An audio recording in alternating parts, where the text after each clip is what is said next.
T&D Sports, an exclusive video broadcast.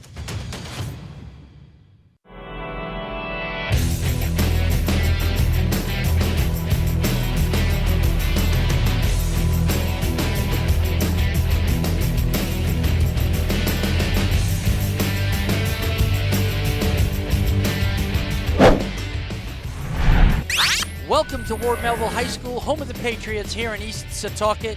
It's the season opener, and what an opener it is. Number 3, Longwood, and number 2, Ward Melville. Hi, I'm Greg Sarah of Newsday Sports, alongside Jared Veluzzi of Newsday Sports. That sounds good, doesn't it? It does. It does. What a team. And Jared, what a way to kick off the 2025 season. Ward Melville and Longwood, 2 rivals in Suffolk Division 1. What do you think? Yeah, we couldn't ask for a better matchup, right? I mean, both these teams had this circled on their calendar once the schedules came out, and it's a semifinal rematch. I mean, this one, it's bound to be special. Yeah, this promises to be a great football game. What a way to open up 2025. The National Football Foundation Kickoff Classic. We'll be right back. Jump shot, leave your knee shot? We've got specialists for that. Face down after that face off? We've got specialists for that. Half pipe leave you full of pain? We've got specialists for that.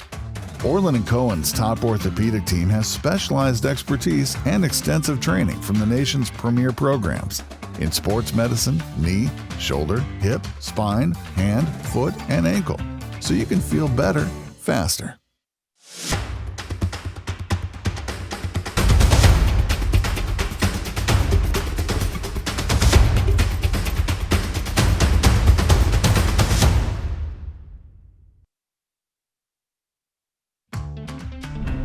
Not feeling the love after your last tennis match? We've got specialists for that. Running for the train, derail your knee? We've got specialists for that. Diving after that grounder, leaving you grounded? We've got specialists for that. Orland & Cohen's top orthopedic team has specialized expertise and extensive training from the nation's premier programs in sports medicine, knee, shoulder, hip, spine, hand, foot, and ankle, so you can feel better faster.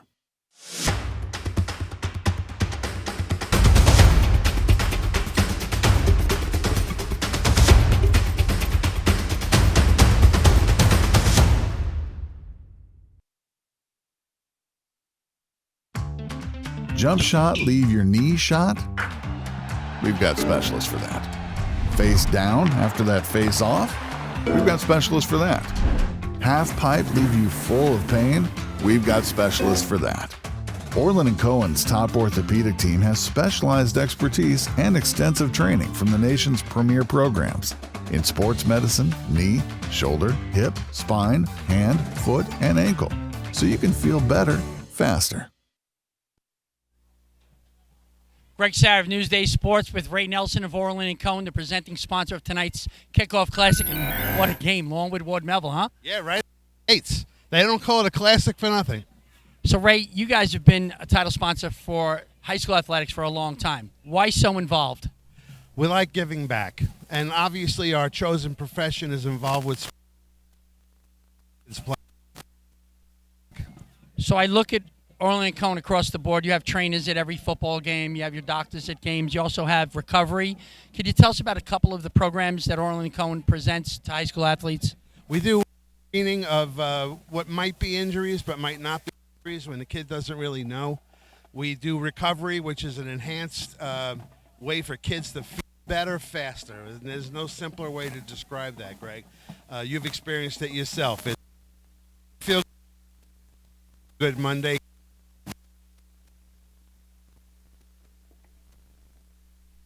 Ray Nelson, National Football Foundation member. Greg Sarah, Newsday Sports. We are ready for some football, guys.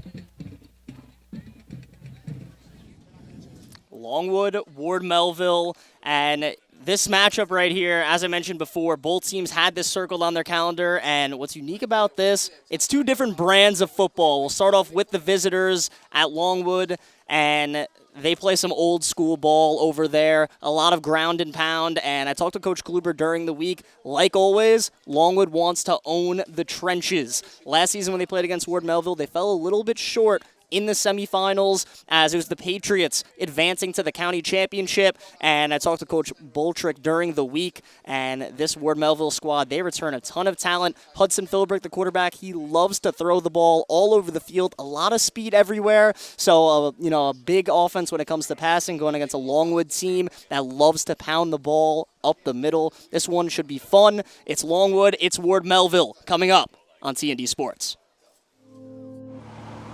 All right, Coach, let's start with the off-season and what has been your main focus of preparation leading up to Friday night's opener against Ward Melville. So we're a really young team. I think the focus this offseason has been fundamentals. We want to make sure that regardless of who's on the field, we're playing good football, we're blocking, running, tackling appropriately. We want to see kids develop, get stronger. We're in the weight room a lot, 3-4 days a week. A lot of our younger guys getting very strong. So an emphasis, especially losing all of those returners, right, was getting these younger guys up to par with what our standard here is at Longwood for about that. Gotcha. Now, in terms of this season, what are your goals for the team, and how do you see this group different from last year? So I think the goal remains the same. I think Longwood High School, we want to play at a county championship, play for a county championship #1, and ultimately win the whole thing. That's definitely the goal every year. It's one of the harder things to do. There's only 4 champions every year, but that's definitely our goal. This group is a little bit different than the group the year before. They're learning our system. They're young. We're going to play a lot of sophomores, but there's a lot of talent on the field. So I think, one of the big pushes is how fast can we grow up?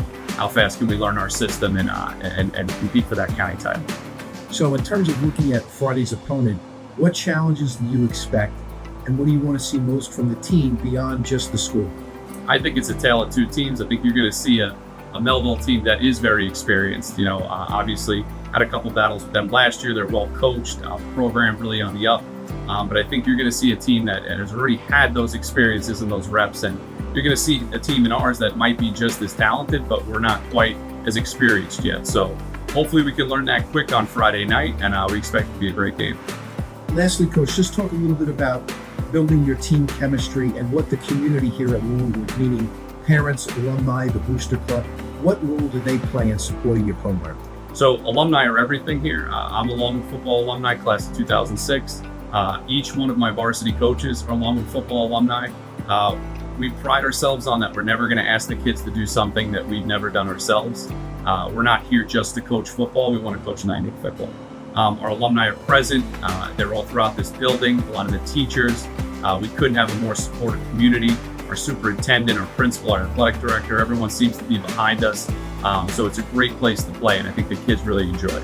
All right, Coach, thank you. Good luck on Friday. Thank you so much. What's been the main focus of your preparation leading up to this first game Friday night?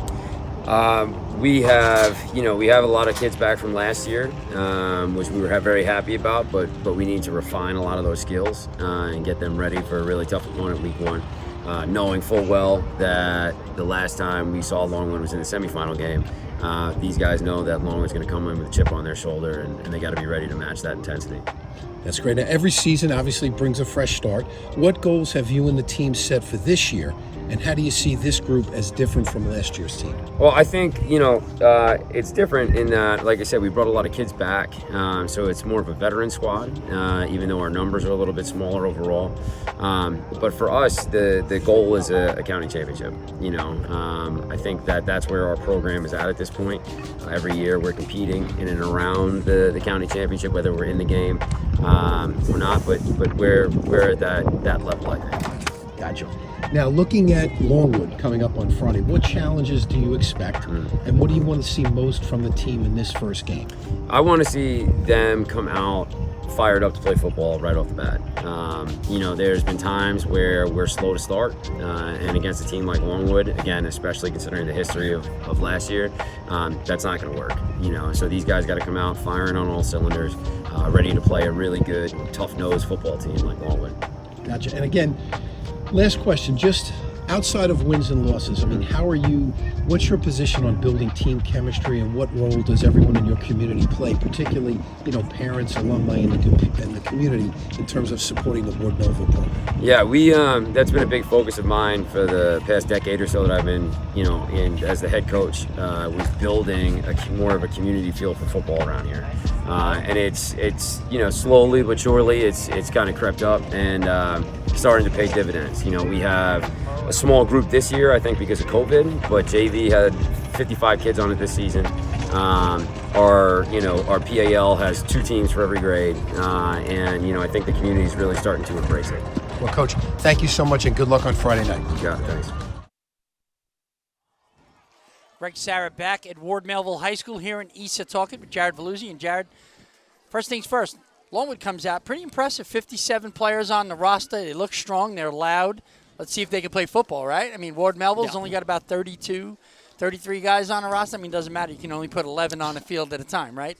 But we're going to take a look at the rosters in just a second. And, first thoughts on Longwood. What do you see other than a million guys? I mean, they've done a great job over there keeping that program, fired up. Yeah, very strong program. The culture they have there is phenomenal. But one of the main things with this Longwood squad that I think a lot of people have to realize is they have a lot of sophomores on this team, and they're also starting a bunch of underclassmen, which is going to be very interesting. And, of course, one of the big names, Ryan Green, the starting quarterback, just in the class of 2028. He's also joined by Mark Davis, who's another sophomore at the running back spot. And that Longwood loves to run the football. And also some of the big fellas up front, some young guys. But they also bring back a lot of senior experience, guys that know how to win. Caden Reed, one of the very best athletes on all of Long Island. He won the Suffolk County Defensive Back of the Year last season.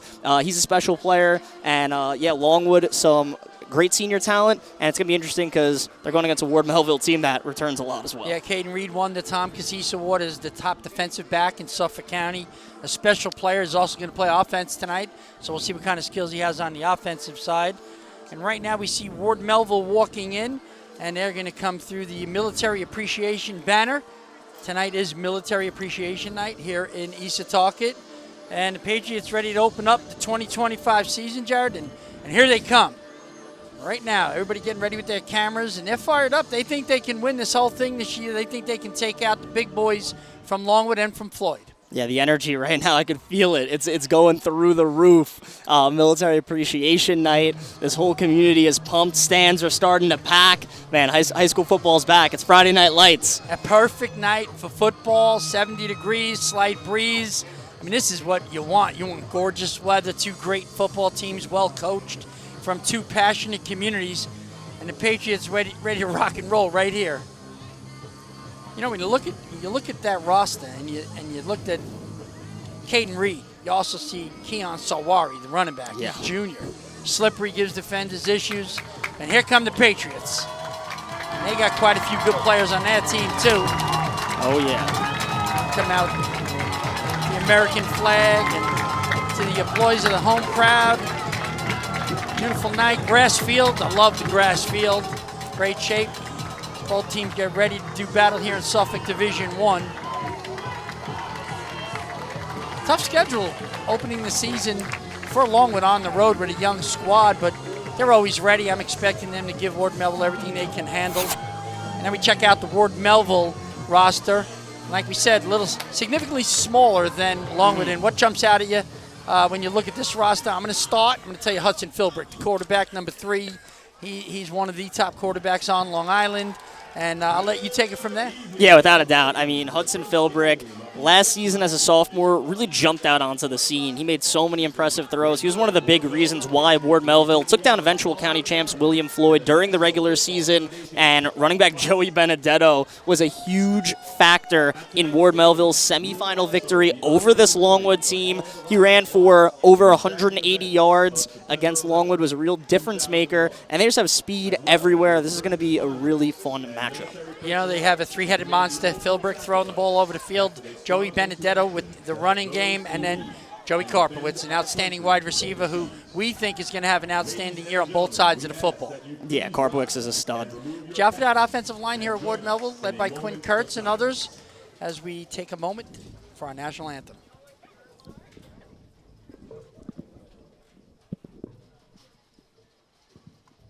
Thank you. And now, please remain standing as we honor America with the playing of our national anthem.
Just an outstanding job here in East Setauket as we get ready to roll.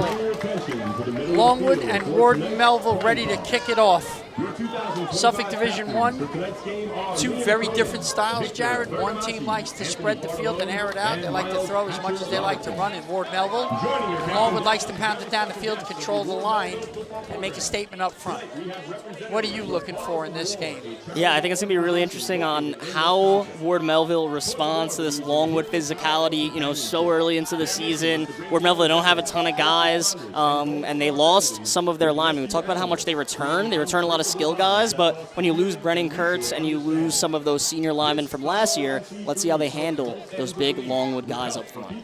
Jared, as we see them walking out, some of the veterans, you see a couple of them walking out there with their young sons, their wives, some of their husbands. Just outstanding appreciation day here in the community, the Ward Melville community. We'll just take a minute and just take it all in. A special night, opening the 2025 high school football season. Keeping with tradition, Owen will be Ward Melville class of 2038. Like many in the wake of 9/11, I love it. The little guy out there is going to be the class of 2038 for the coin toss. He is. It's outstanding. Yeah, it's great that they're honoring everyone. And I mean, more people just keep filing in here, and captains getting ready. Come out and say hello, handshake, sportsmanship. He then deployed again to Helmand Province in Afghanistan as an infantry squad leader. After over 5 years of military service and 2 deployments, Mr. Salini settled back down in the community he grew up in and joined the FDNY. Owen's going to make the coin toss. I love it. There we go. Have a warm Patriot welcome and a round of applause. Ward Melville wins the coin toss. They'll receive. And let's see which end of the field Longwood will defend.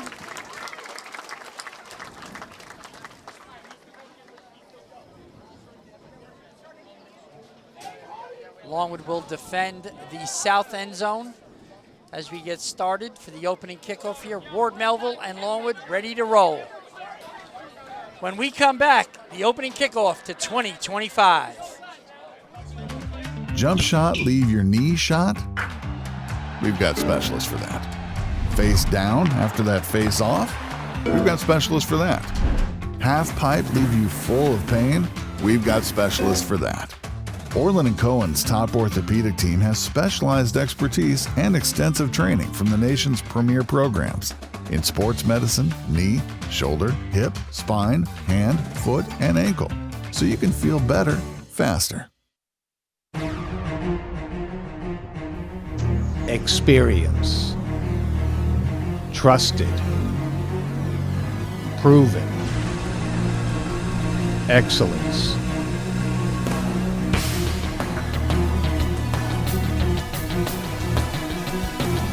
Over 20 years of professional sports video production. The industry standard. T&D Sports Video Production.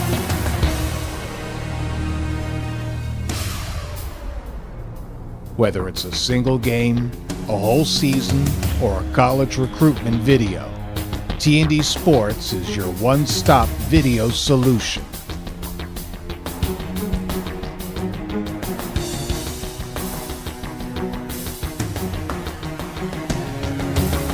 T&D Sports Video Productions. All sports, all levels, all the time.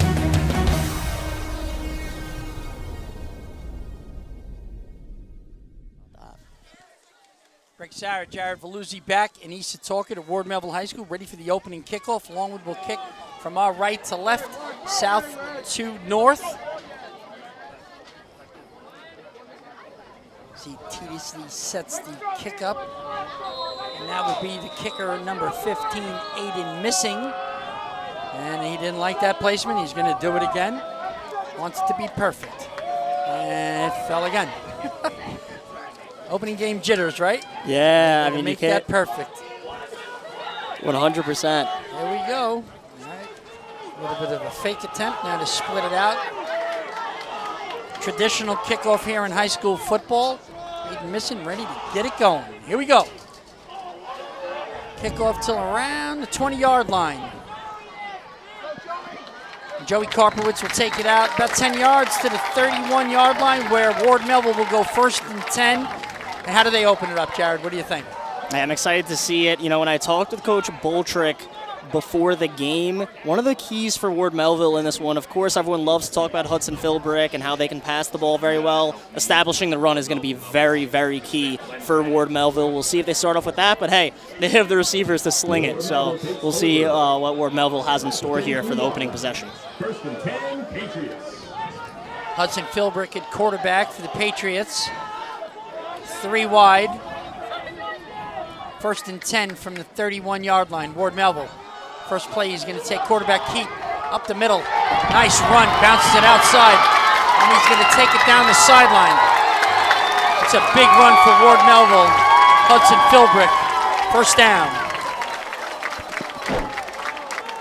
Yeah, and what a way to start off the season, as they actually elected with Joe Benedetto taking the carry, and the speed Benedetto has is special. He ends up breaking multiple tackles, and how about that Ward Melville front blocking for him?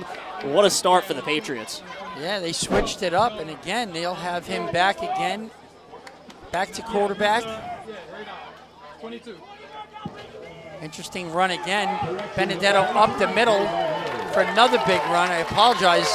They faked me out on the first play. Philbrick was not back at quarterback. You picked that up.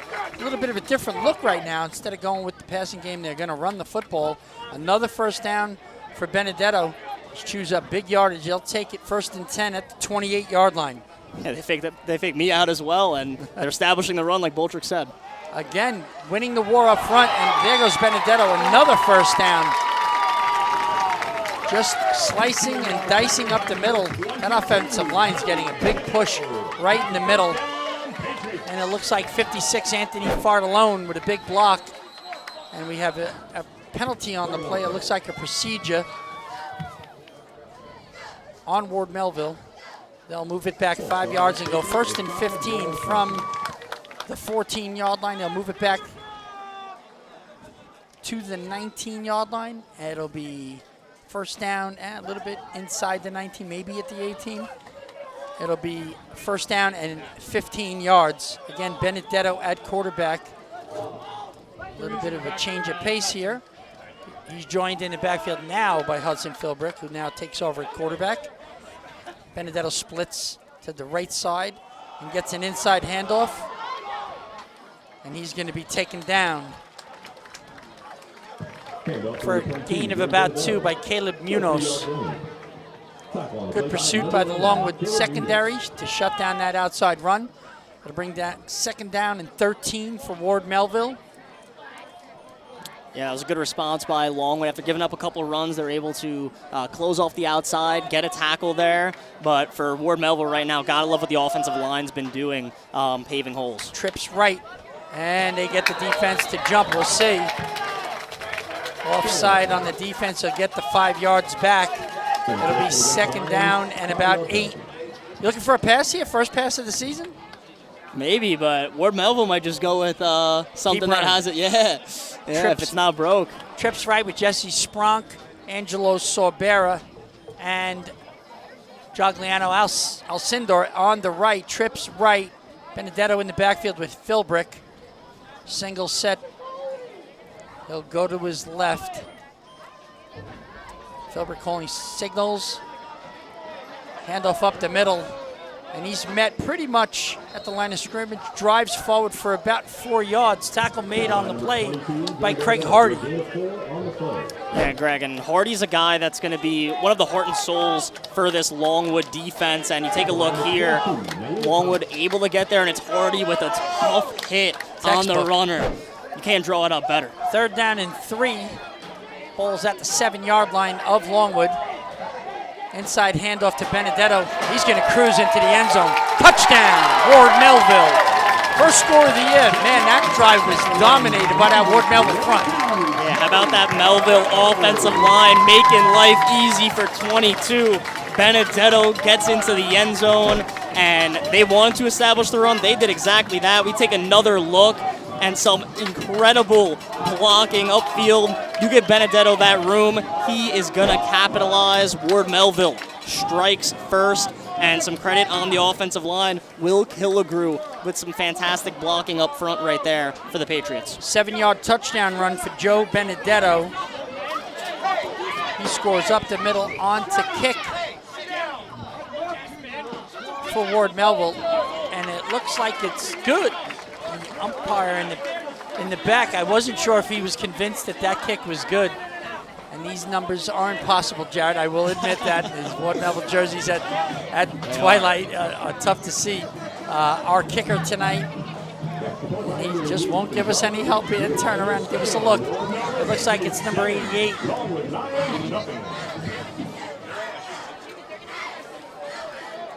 We need to have a discussion. It's gonna be Ethan Jargo. It's gonna be Ethan Jargo. It took me a minute as well, but yeah, it's gonna be Jargo kicking for Ward Melville, doing having all those duties there for them this evening. But you know, we get to see this Longwood offense, and trailing 7-0, they're gonna have something to prove. Jargo's also the punter on the team. He'll be doing both kicking duties.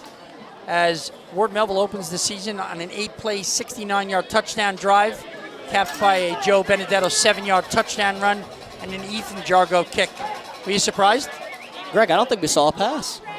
We did not see a pass. I don't think we saw one, which if you told me they're going 8 plays, 69 yards, all runs for a quick touchdown, I would have been a little surprised. Well, this was exactly what they didn't want. Longwood wanted to dominate on the lines. Longwood wanted to establish that line dominance. And obviously, in that first drive, they didn't get to do that. Let's see how they do on offense. Yeah, they're going to look for a big-time response here. And for Longwood, they have athletes all over the place, and especially a bunch of size up front, but a lot of new faces offensively. So their first varsity possession, and how about the crowd they're doing it in front of tonight? Yeah, it's huge. Jargo with the kickoff, taking it around the 15-yard line. Jumps in the middle, gets tackled. There's a scrum at the 25-yard line. They'll mark it at around the 26. The return by number 7, Mark Davis. And that's where Longwood will take over, Jared. They'll take over at around the 26-yard line, 1st and 10. And this is a guy we talked about before in the broadcast, but if you're just joining us, Caden Reed, one of the most electric athletes on all of Long Island, known for a lot of what he does defensively, but he's going to play a big role on offense this upcoming season, along with a lot of young talent here for Longwood, and they're going in that I formation right off the bat. Inside handoff, they're going to test him right away. Quarterback Ryan Green with the handoff up the middle. It'll be for no gain. That Ward Melville front looks pretty tough. 2nd down and a long 9. Longwood trying to test the middle of that Ward Melville defense. Yeah, and Ward Melville, you know, they're not the biggest up front, but they certainly have a lot of very physical guys. Anthony Fartallone gets it done on both sides of the ball. He's a fantastic nose tackle, team captain. He's going to be a real player to watch here for the Patriots. toss coming left. Nice run, gets it out to about the 33-yard line. A nice run by Kyan Sawari. Big block on the outside by, it looked like Caden Reed was down on the outside, but nice work right here. They come out. Lead block by number 21, Craig Hardy. And just a really good run, tackle made in the secondary. After a gain of, I'd say, 7 yards, it'll be 3rd and a long 2. That looked good. That looked like exactly what Longwood was trying to do. Coach Sean Kluber was saying we have to dominate up front. If we don't win the war up front, we can't win these football games. The fullback is Craig Hardy, joined in the backfield by Giovanni Johnson. There's a play action pass. He's rolling right, throws downfield. Nice catch. Caught on the play by Caden Reed on a crossing pattern.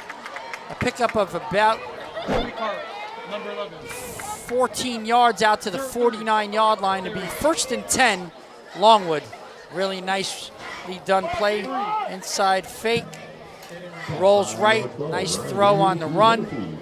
Good arm strength and just a tremendous catch. For the big first down, Caden Reed already showing what an athlete he is on the offensive side. Yeah, that was a great grab from Reed, and gotta love the play call too. Little play action, get Ryan Green his first varsity completion as he makes a tremendous throw on the run. We talked about it earlier, and he busted loose down the middle of the field, and that's going to be Kyan Sawari, touchdown. Longwood responds immediately. What a run.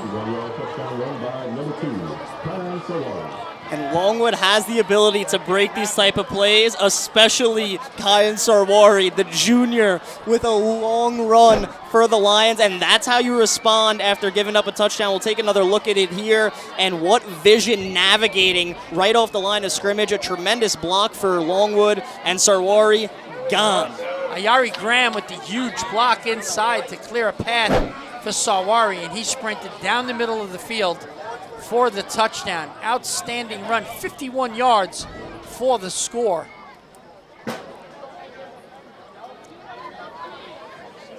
Ryan Green calls his team back in. They're going to set up for the kick.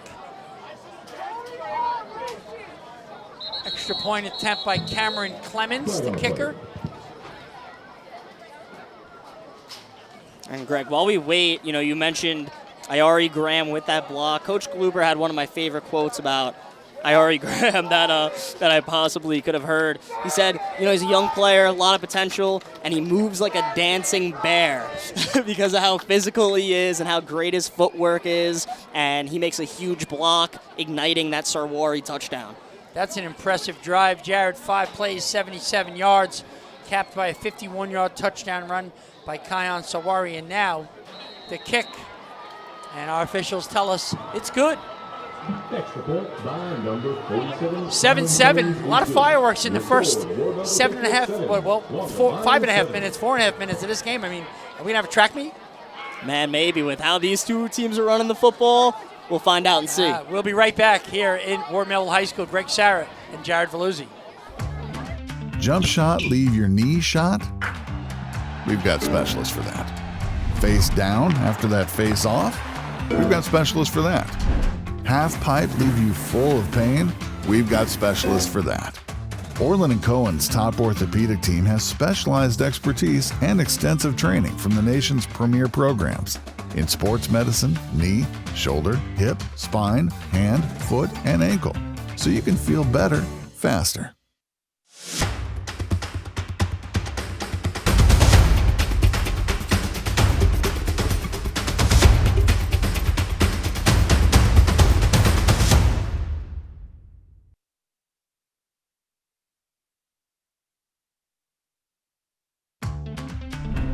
Not feeling the love after your last tennis match?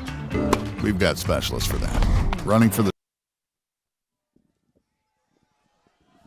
Longwood set to kick off. We're tied at 7, just 4:29 into the first quarter here in Suffolk Division 1.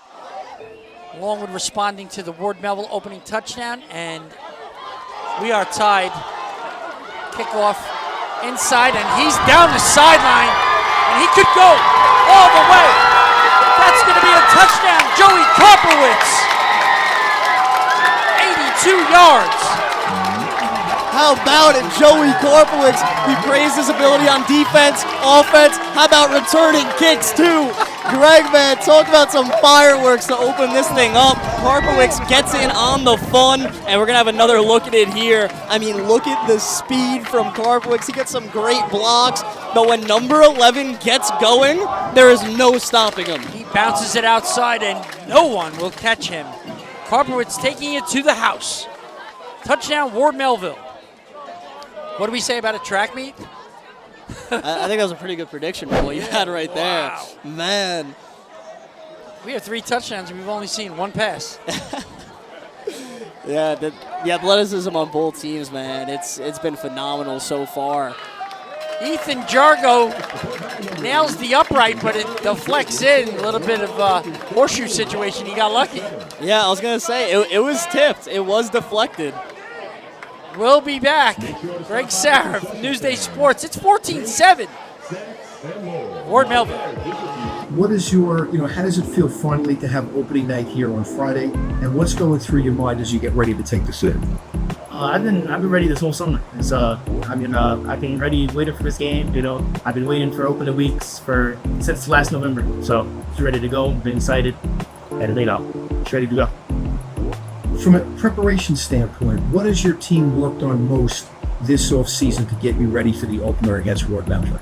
We have a lot of new faces in the program, and we're just trying to get everybody up to speed. And I feel like we've done a good job. I'm ready to see the result on Friday.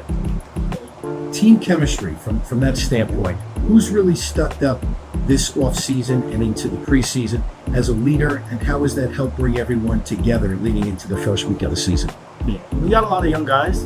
As captain, I'm the captain, so I try to nurture everybody. I'm as an older guy, but a lot of younger guys have stepped up. A lot of the offensive linemen, the younger offensive linemen have stepped up, and I'm excited to see what they did. From a personal standpoint, what do you want to contribute most to your team on Friday to help you get off to a good start with the season? Yeah, I just got to do my job. Linebacker, I'm coming back. From last year, I had a decent season. Trying to add on to that to this year, and just want to see the result. Okay, all right, Craig. Good luck on Friday. Yeah, thank you. Greg Sarah, Jared Veluzzi back at Ward Melville High School. The Patriots lead 14-7 over Longwood. Ethan Jargo to kick off. High end-over-end kick, taking that around the 8-yard line.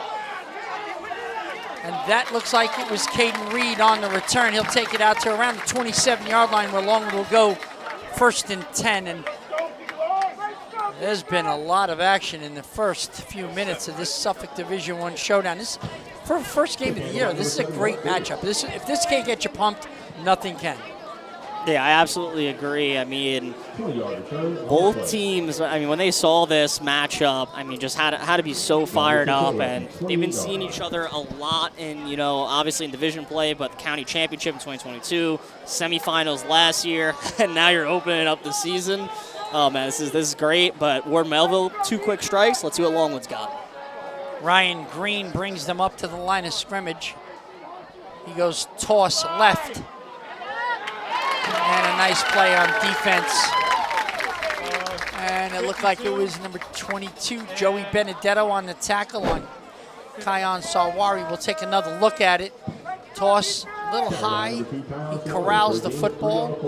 And Sawari gets 3 yards. It'll be 2nd down and 7. Nice swarming defense by Ward Melville. Sawari, a Newsday top 100 player, has already shown us why. Yeah. With a long 51-yard touchdown run on the first possession for the Lions.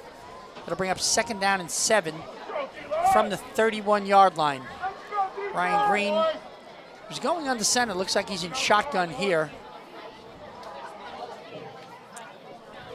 And he's back to pass. He's going to get swallowed up. First sack of the season for Ward Melville.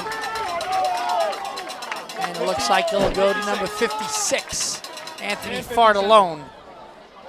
Just a miscommunication up front. Fartalone barges his way through, gets through the block and into the backfield, and a nice job. He gets a little bit of help there as they wrap him up for the sack. And Fartalone's got to be so excited because he's a guy last season, had a great year, but he broke his leg in the first round of the playoffs. Didn't get to go against Longwood in the postseason, didn't play in the county championship. Now Fartallone is back, and he gets a huge sack for that Ward Melville defense. Gary, there was a penalty on the play, a holding call against the Longwood offense. Penalty was declined. It'll be third down and 7. Ryan Green setting the offense, Twins to his left. And he's looking left and going down the middle of the field behind the intended receiver, number 3, Caden Reed. That'll bring a 4th and 7 for Longwood. And they'll have our first punt of the game. So we should see our kicker, Cameron Clemens from Longwood, out to punt. Number 47, and there he is. Making sure he's got the right amount of people on the field. Nice job. Gunners out to the left and right. Our first punt of the season. Back the dangerous Joey Karpowitz, just beyond midfield. A short kick. Karpowitz calls for the fair catch at midfield. That's where Ward Melville will take it. 1st and 10 at midfield. You know, Jared, it's that kind of thing right there that takes the momentum away from Longwood as we had back and back, back and forth, where one team scores, the other team scores. Now Ward Melville has a chance to take a 2-touchdown lead. Yeah, I mean, Melville's defense coming up big there. Quick 3 and out. Now they have solid field position. You're at midfield, and you get that incredible offense back on the field. Not the field position matters right now in the first quarter, right? Because we've seen so many great plays. Yeah. 1st and 10. Motion left. 4 receivers to the left. Empty backfield. I'm not going to get caught again. Is that Philbrick in the backfield? I think it is. This could be a pass play. First pass of the year for Philbrick. Nope, it's another run up the middle, and this time it's Philbrick. Loses his helmet. By high school rule, he'll have to go out for a play. That's an automatic. As he'll come jogging off the field. A run of about 6 yards will bring up 2nd down and 4. What's your guess? Joey Benedetto go to the backfield, Wildcat? It looked like they were putting in, backup quarterback in the game, but my guess would be the handoff to Joe Benedetto here. But how about Philbrick on that carry before getting some yards? Yeah, he's tough. Big kid.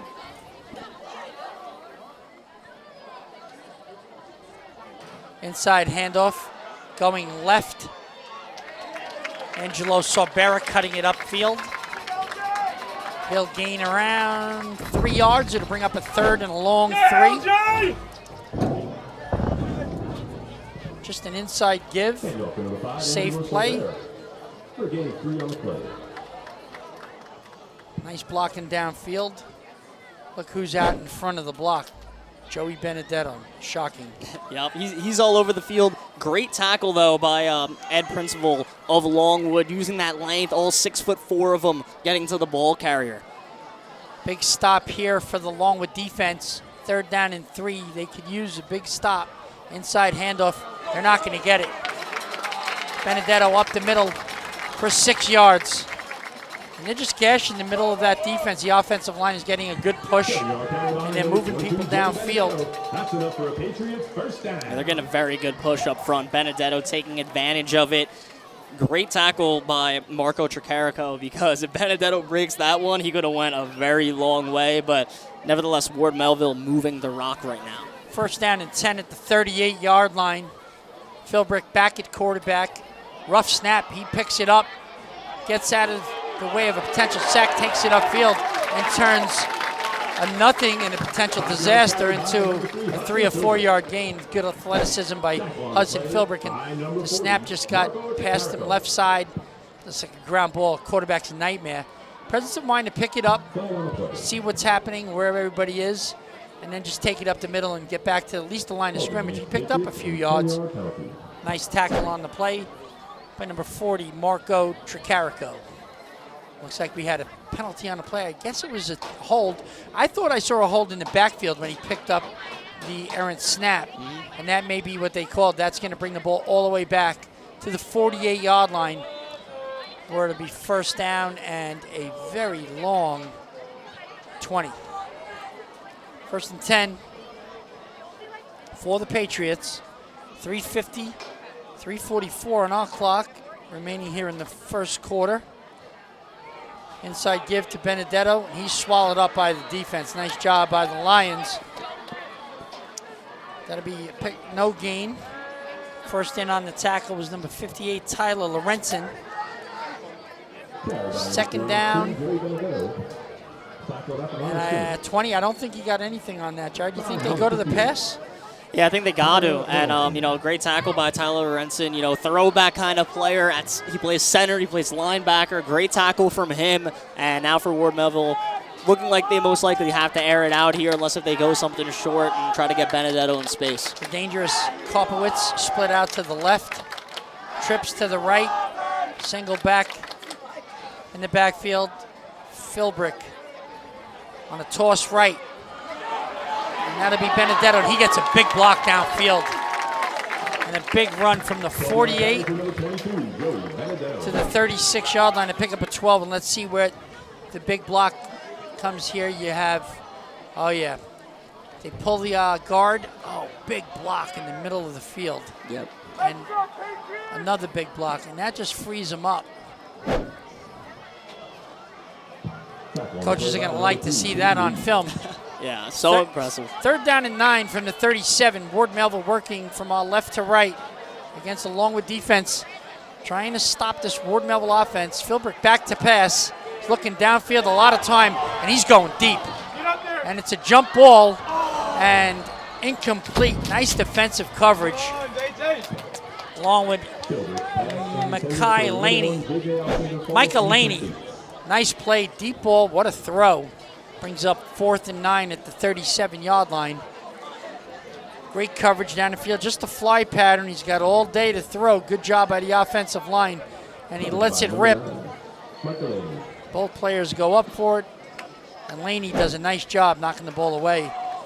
Like you said, Longwood is loaded with great athletes. Yeah, Laney has track speed, and Coach Kluber mentioned how important he'll be to limiting the big play. He does exactly that there. Philbrick back to pass again, going deep.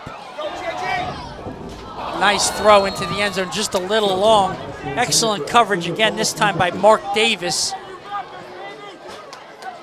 Nice throw on 4th and 7, just a little too deep, and great coverage on the play. Man coverage here, they love their athletes.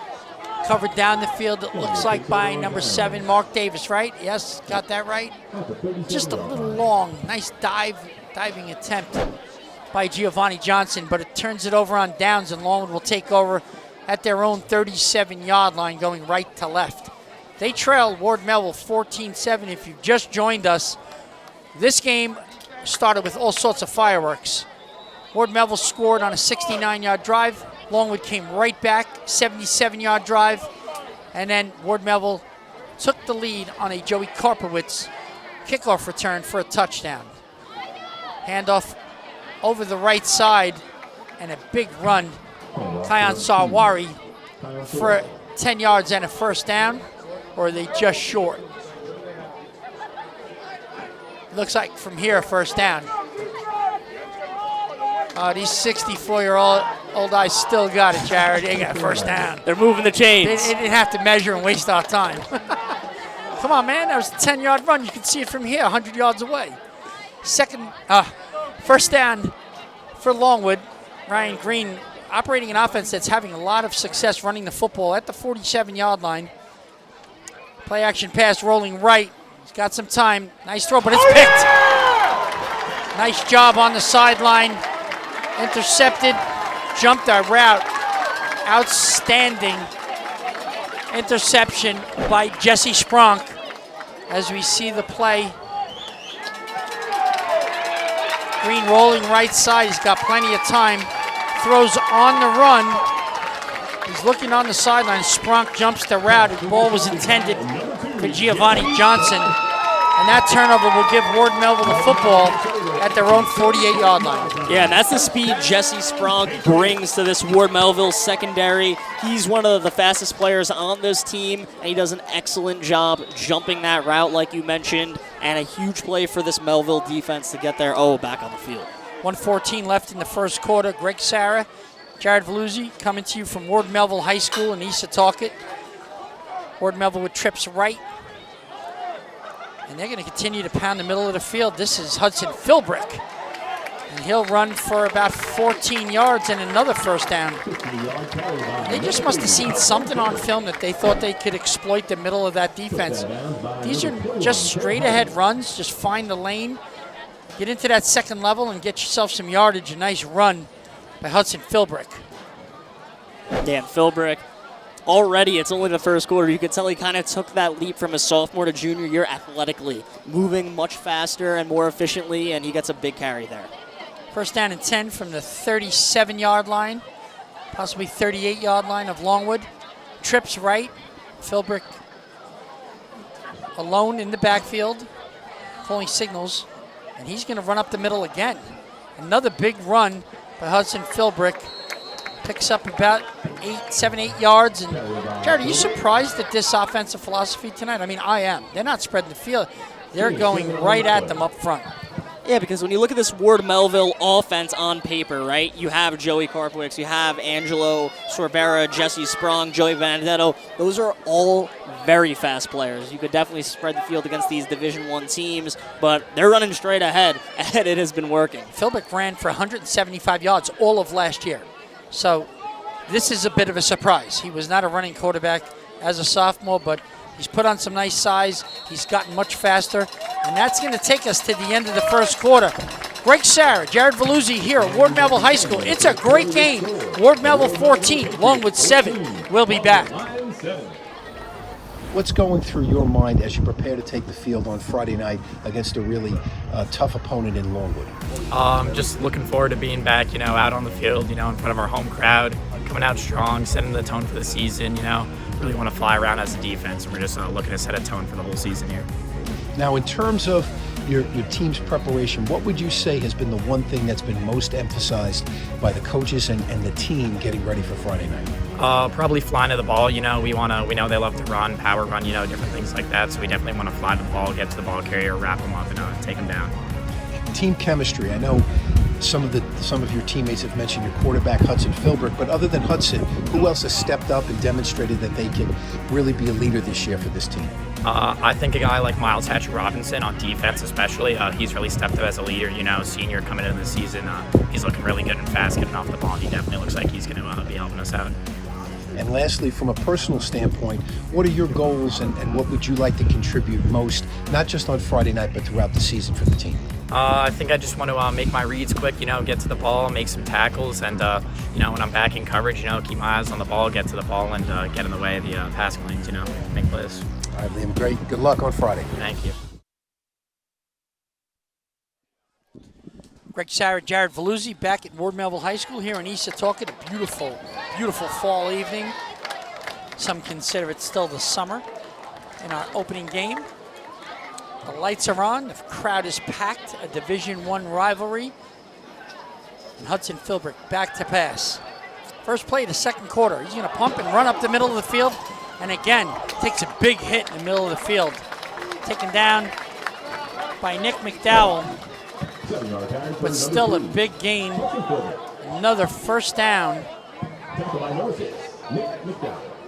for Ward Melville. And Jared, that's a big gain. Another 15-yard run. Look at this. And he lowers the shoulder here. Yeah, the team continues. Yeah, he just takes everybody on. And you know what? No nonsense. It's a different Hudson Philbrick this year. It really is, and he just continues running the ball hard, and that's been really the motto for Ward Melville, playing so physical. Trips to the top of your screen. Philbrick calling signals. I'm going to change it up here.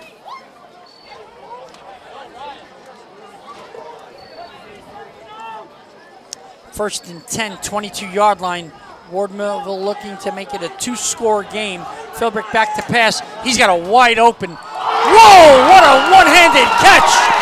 Outstanding touchdown, Joey Koprowitz.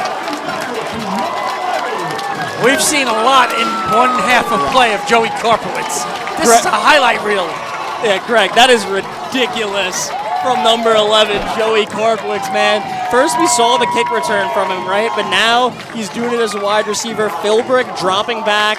He's looking, and why not go to your top option? Karpowicz looking to track the ball. He goes up and snags it with one hand. Karpowicz, big time. Ward Melville's offense continues buzzing. Left-handed catch on the post route down the middle of the field, and what a throw by Hudson Philbrick. Touchdown, Ward Melville. They're up 20-7. And now on for the kick, Ethan Jargo to make it 21-7. Last one, he banked it in on the last upright to see if he gets a clean kick here. And that looks pretty good. Kick is good. Ethan Jargo, Ward Melville, 21-7 on the circus catch by Joey Karpowitz. It's been fun, and we haven't even played a first half. We'll be back at Ward Melville. Ward Melville 21, Longwood 7. Jump shot, leave your knee shot? We've got specialists for that. Face down after that face off? We've got specialists for that. Half pipe, leave you full of pain? We've got specialists for that. Orland & Cohen's top orthopedic team has specialized expertise and extensive training from the nation's premier programs in sports medicine, knee, shoulder, hip, spine, hand, foot, and ankle, so you can feel better faster.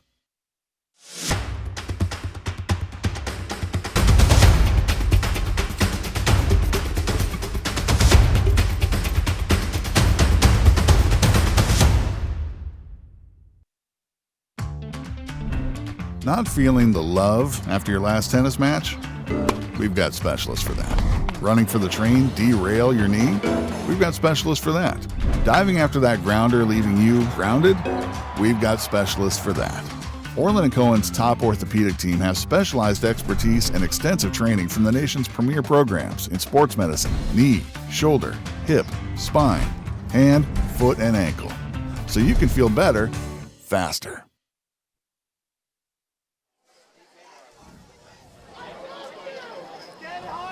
Back in East Setauket, Ethan Jargo ready to kick off here in the second quarter of a Suffolk Division I season opener with Longwood and Ward Melville. Ball taking it around the 10-yard line, and a big hit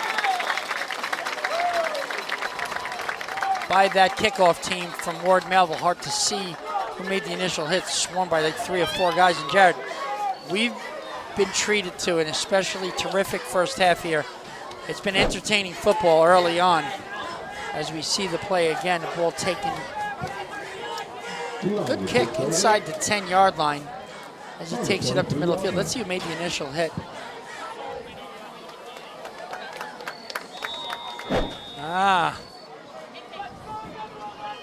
Looked like number 77, and they did not give us that uniform change. I'm not going to guess who it was. We'll just give him his number.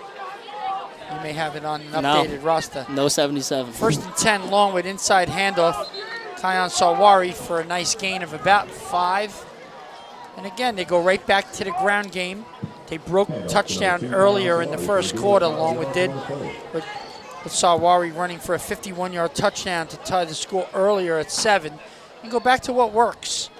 You know, Longwood said they needed to establish the line of scrimmage and move Ward Melville's defense off the ball, and so far it's been more about the Joey Karpowitz show. That's been the difference. Really has. But both offenses have moved the ball fairly well.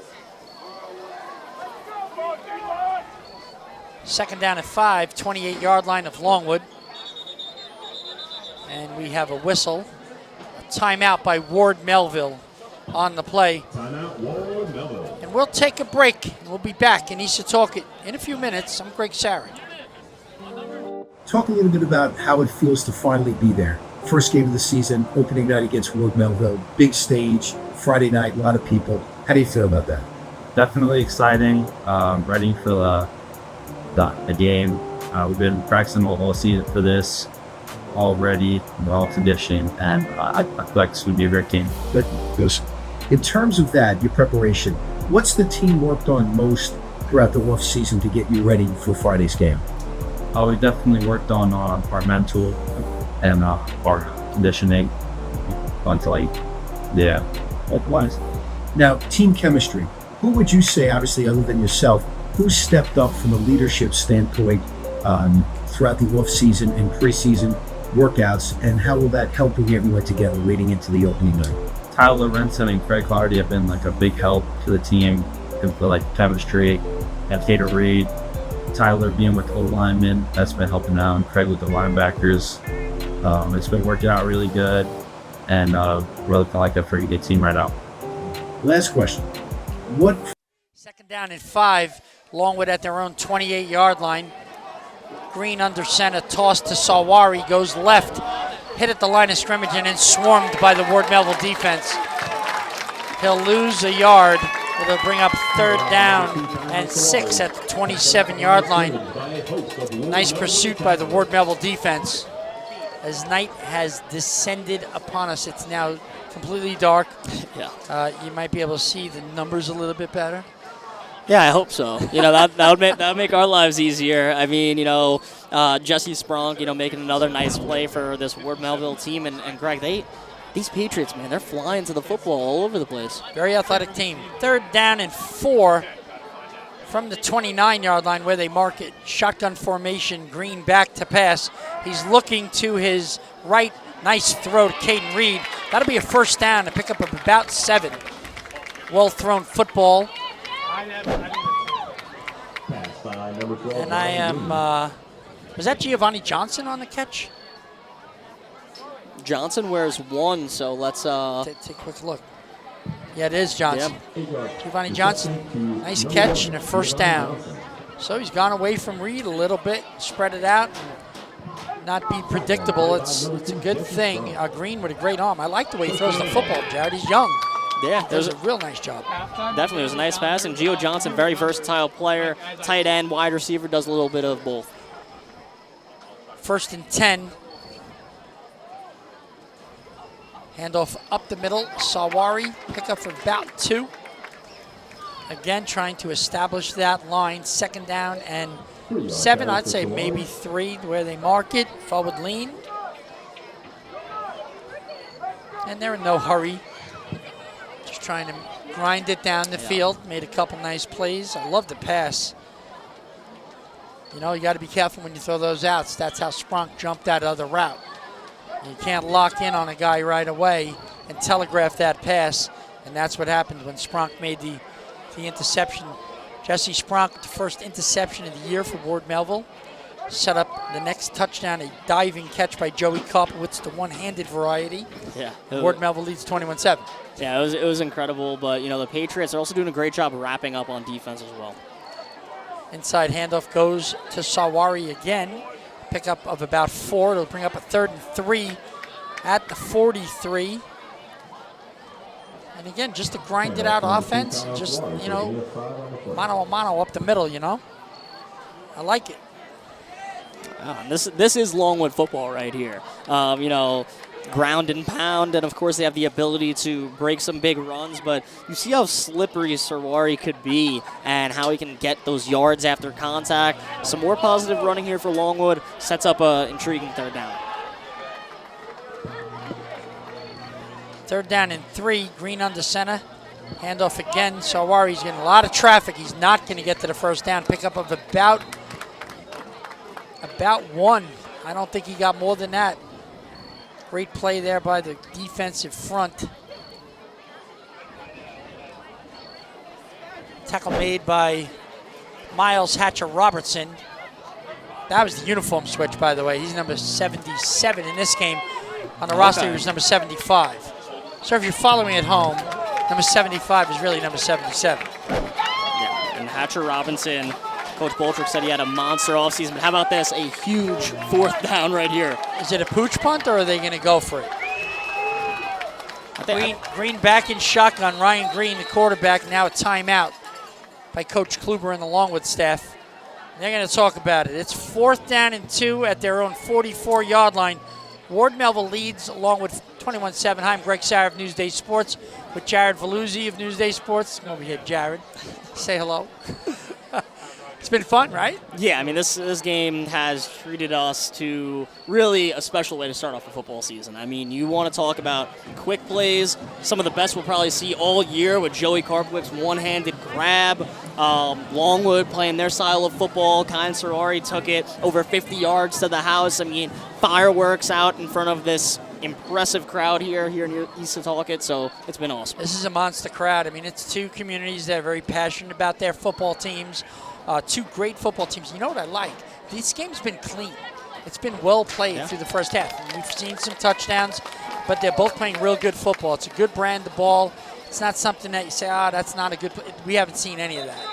I was going to say, for week one football, there really hasn't been a lot of flags. It's been very clean, not very sloppy, and Longwood back on the field here. Huge fourth down as they trailed by 14 here in the first half toward Melville. That's a big statement. They're going to go for it. Ryan Green back in shotgun. Drops back to pass, throws a swing out to Sawari. Nobody home. He's going to get a lot of open space and get that first down. A pickup of about 8 yards. Well-designed play. Get him out in space and let him make a move. Outstanding play. A little swing pass to Kyan Sawari. And just look at the design here. He gets good protection in the backfield from his man Hardy. And now throw out into the flat. Sawari takes it upfield. Big hit in the secondary, by the way. Good open field tackle. Textbook. Shoulder down. Drives into the runner, holds him up, and then gets some help on the play.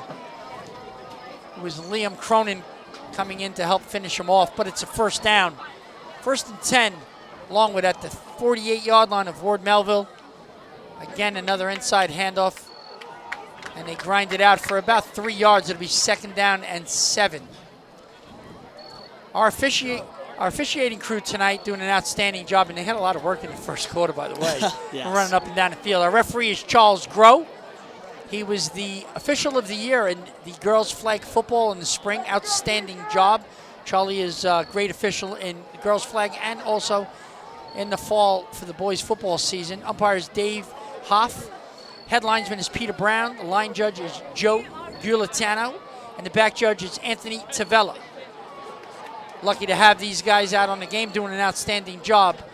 2nd down and 7 from the 45-yard line. And a fumble on the play. Sawari loses it on the exchange. And it looks like it was recovered by Ward Melville. We'll see who came up with it.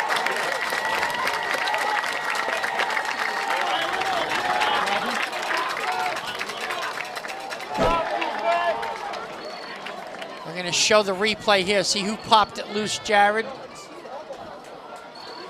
Yeah, and it looks like, just right through Reed's hands. And it was Caden Reed. And I can't quite see who fell on it. The scrum. Right. Reed tried to get it back. Yeah, good effort by him trying to get it back, but Ward Melville opportunistic there. They're able to capitalize on another miscommunication there from Longwood, and now Patriots offense back on the field. 1st and 10 at the Ward Melville 43. Philbrick in shotgun. He goes trips left. Longwood needs a stop here. They're down 2 touchdowns. The Ward Melville offense very efficient here in the first half. And it's going to be an inside run. Good move. Couple shake and bakes. Hudson Philbrick for 9 yards. It'll be 2nd down and 1 in Longwood territory. We're seeing a different Hudson Philbrick this year. Yeah, and we saw before him lowering the shoulder, looking for contact, but how about this time? Philbrick with the agility, making people miss, and he shakes his way upfield and makes a fantastic run for Ward Melville. They call that hops. He has some hops there. He hopped out of the way of 2 tacklers, and he's got 2nd down and 1 at the 48-yard line of Longwood. Hudson Philbrick doing it on the ground. 2nd down, 1. Here at the National Football Foundation's Kickoff Classic, a monster crowd. A crowd that you would see in the playoffs at the end of the season, you have here in the season opener. And Hudson Philbrick going deep, wide open, and a catch made by John Lanio. Alcindor, that is a pass. 40 yards. Alcindor readjusting himself on the padded. And Jared, take us through this. What an outstanding catch. Turned his body around. He had to defend the beat and makes an outstanding catch, concentrating on the football. Philbrick cuts it loose. And look at Alcindor stumbling, concentrating, and making the catch at the 44-yard line. His nickname is JJ. We'll go with that. Yeah, JJ Alcindor. A huge play, and Philbrook launched it downfield, and he trusted Alcindor, one of the fastest kids in all of Suffolk County, is what Coach Boltrick said. So dangerous on the outside, he proved it there. First and goal from the 5-yard line. And Philbrook's going to take it up the middle. He's going to get down inside the 1, right to the goal line. It'll be second down and goal. Clock ticking, 3:30 remaining here in the first half. Second down and goal. Ward Melville looking to add to its lead. Shotgun formation, it'll be Philbrook again. He gets hit in the backfield and launches himself forward. Touchdown, Ward Melville. Hudson Philbrook, a 1-yard touchdown run. He took a big hit in the backfield. Great penetration by the Longwood defense. Shook off the hit and then launched himself over the line for the touchdown, Jared. And you have to see that was a linebacker from his left side, came in, gave him a big shot right here. Boom. Not enough to take him down and make the play, but nonetheless a huge hit by number 22, Nier Thomas. Getting a lot of work tonight. Ethan Jargo on to kick for Ward Melville. He's 3 for 3 heading into this 4th kick. And he's true, right down the middle. Perhaps his best kick of the evening. Jargo makes it 28-7. Ward Melville in the lead. 3:14 remaining here in the first half. Suffolk Division I, the National Football Foundation's Kickoff Classic. We'll be back. Talk a little bit about how it feels to finally be there. First game of the season, opening night against Ward Melville. Big stage, Friday night, a lot of people. How do you feel about that? Definitely exciting. Ready for the game. We've been practicing all season for this. All ready, well conditioned, and I feel like this would be a great game. Good. In terms of that, your preparation, what's the team worked on most throughout the off season to get you ready for Friday's game? We definitely worked on our mental and our conditioning until likewise. Now, team chemistry. Who would you say, obviously other than yourself, who stepped up from a leadership standpoint throughout the off season and preseason workouts, and how will that help bring everyone together leading into the opening night? Tyler Renson and Craig Hardy have been like a big help to the team for like chemistry. And Tater Reed, Tyler being with the linemen, that's been helping out, and Craig with the linebackers. It's been working out really good, and we're looking like a pretty good team right now. Last question.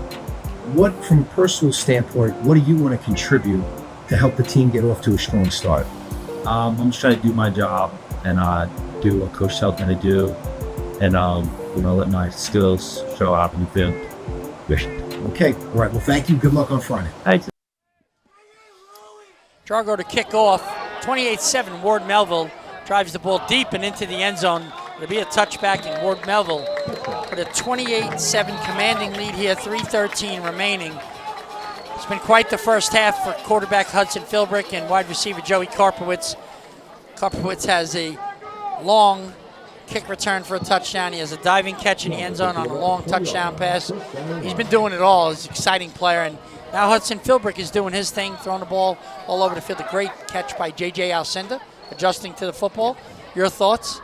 Yeah, I mean, Philbrook has been very impressive. We saw him running the ball, which he's been doing a lot tonight. Very physical, very fast. But those receivers, man, Karpowicz we talked about. How about J.J. Alcindor, man? The speed he has, so impressive. Able to make a really good catch. And this Ward Melville offense just looking really good. Ward Melville putting on a show here for the home crowd at packed house in East Setauket. Longwood takes over first down and 10 from their 20. And a huge hit on Kion Sawari. He comes up hard, and that looked like Liam Cronin coming from the linebacker spot, just making a huge hit. And it was not Sawari, it was number 5, Makai Jacobs in shotgun, but wildcat formation. He's not the quarterback, but he took a big hit by Cronin. One of the top defensive players here on Long Island. We featured him earlier in the program. He is a first-team All-Division guy. Outstanding linebacker, 91 total tackles last year, 34 solos. That was a solo tackle. Yeah, without a doubt. And he actually broke the school record for Ward Melville last year in tackles. You could see why. One of the hardest hitting linebackers in all of Suffolk County. 2nd down and 10 inside give. That's Sawari, and that's no gain. Tackle made on the play by number 77, Miles Hatcher-Robertson. He's having an outstanding game. Yeah, Miles Hatcher-Robinson has been phenomenal for this Ward Melville team. He's a guy that Coach Boltrick said was just all over the field, and he had a phenomenal all-season. Really transformed his body. Coming through on the backside with a big tackle. Looked like he got a little bit of the face mask there, but he got away with it. Big tackle for the big man. And now they'll face 3rd down. They're going to stay with Mekhi Jacobs. 3rd down and 9 from the 21-yard line. Longwood drops back to pass. Jacobs is going to scramble out of the pocket, and he's going to get outside, and he's going to get the 1st down. A big run of about 15 yards for the 1st down. Tackled high on the play. No penalty called. Outstanding run by Mekhi Jacobs. You see it again. Drops back to pass, Jared. No one's open. Good job on the defense in the secondary. And now the pocket starts to collapse. And he bolts outside, tucks it away, gets outside, just eludes the tackle by number 52, Liam Cronin, down the sideline. And he's tackled by number 34, Chris Retzlaff. 1st down Longwood, 1:27 remaining. They trail by 3 scores. They could use a touchdown right here. Yeah, and they turn to Jacobs for a little bit of a spark, and that's exactly what he gave them on that last play, but crucial possession here to close out the 1st half. 1st down and 10 from the 35. Jacobs back to pass. He's going down the middle of the field. Intended for number 4, Travis Gibbs. Incomplete pass. It'll be 2nd down and 10 at the 35. So this National Football Foundation Kickoff Classic has turned into something really special. Last year, presented by Orland and Cohen, they picked a game which was the Parkway Bowl, Floyd and Longwood. Yeah. And they had an outstanding game to kick off last year. Seems like Division I has had the schedule that everybody wants to go and see early in the season. It's not bad when you match the 2 and the 3 seeds in the season opener. Yeah, it's always really good, and for some reason, Longwood always has a very fun matchup to open up the season. Jacobs takes it outside. He's going to get the 1st down. Another outstanding run. Takes it around the right side. He's corralled in the secondary. Tackled by Karpowitz after a 12-yard gain. It'll be 1st down and 10 at the Longwood 48-yard line. Clock is ticking down to 1:10. Jacobs gets the call from Coach Kluber on the sideline. 1st down and 10 at the 48. Not exactly flying onto the field trying to save time. We're down to a minute. They need a big play. Cut this thing down to two touchdowns. Back to passes. Jacobs, he goes on the out. Inside dig. 1st down, 6 yards. Clock is still running. Timeout, Longwood. Their 2nd timeout here in the 1st half. They're in Ward Melville territory. It'll be 2nd down and 7 at the 49-yard line. 43 seconds remaining. We'll be back in a moment. Jump shot, leave your knee shot? We've got specialists for that. Face down after that face off? We've got specialists for that. Half pipe, leave you full of pain? We've got specialists for that. Orland & Cohen's top orthopedic team has specialized expertise and extensive training from the nation's premier programs in sports medicine, knee, shoulder, hip, spine, hand, foot, and ankle, so you can feel better, faster.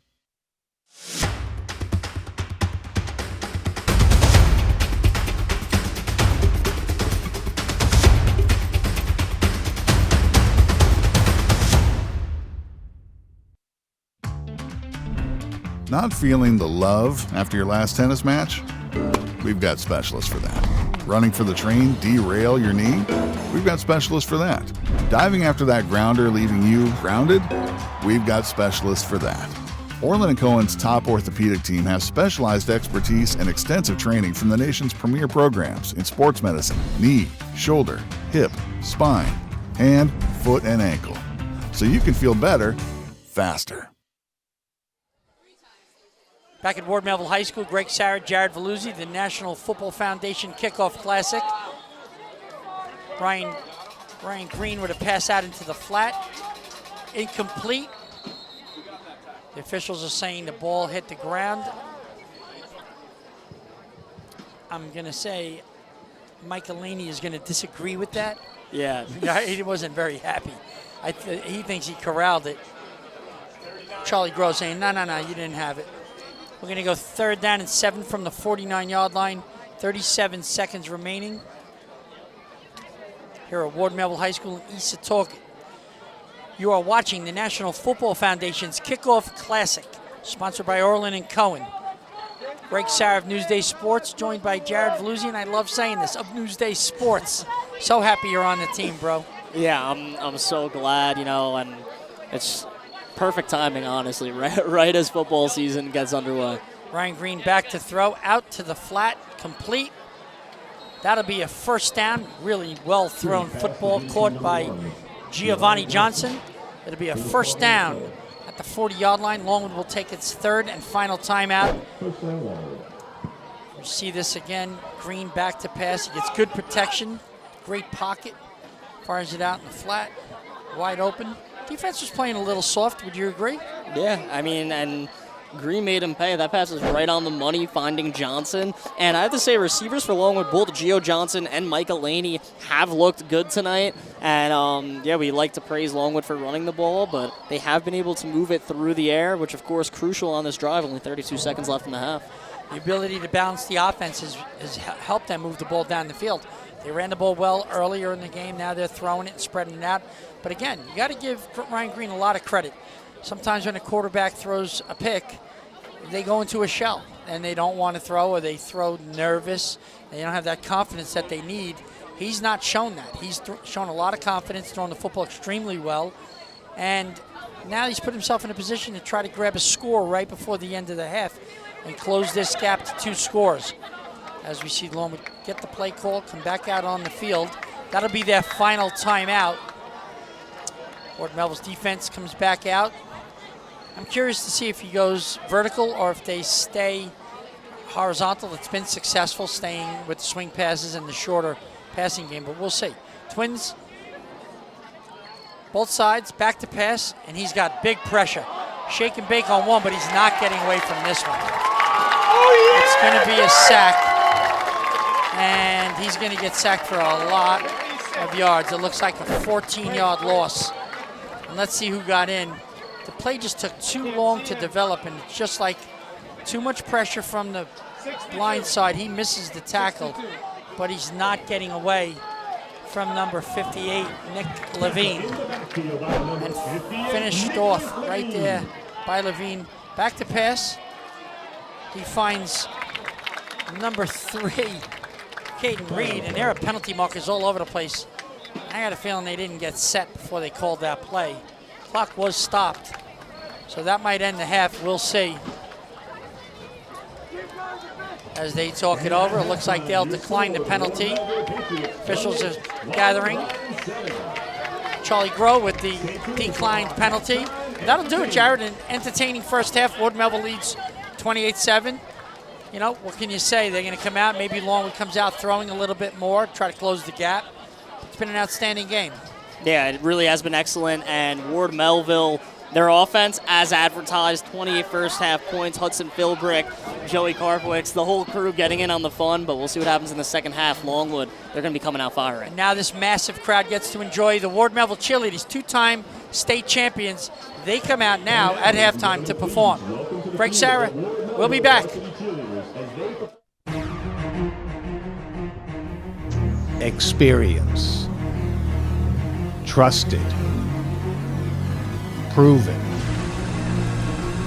Excellence.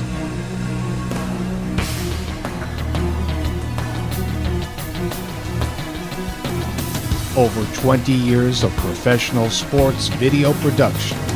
The industry standard. T&D Sports Video Production.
And now, ladies and gentlemen, please welcome to the field the 3 Village Patriots Marching Band.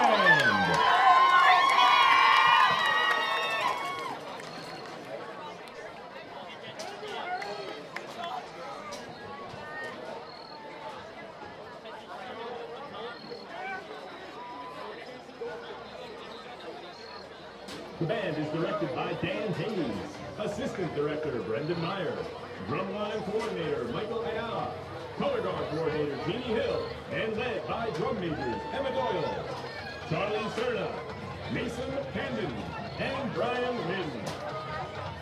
The band opens their Decades of Pop show with Gimme Some Lovin'.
Their show with My Life and I'm Still Standing.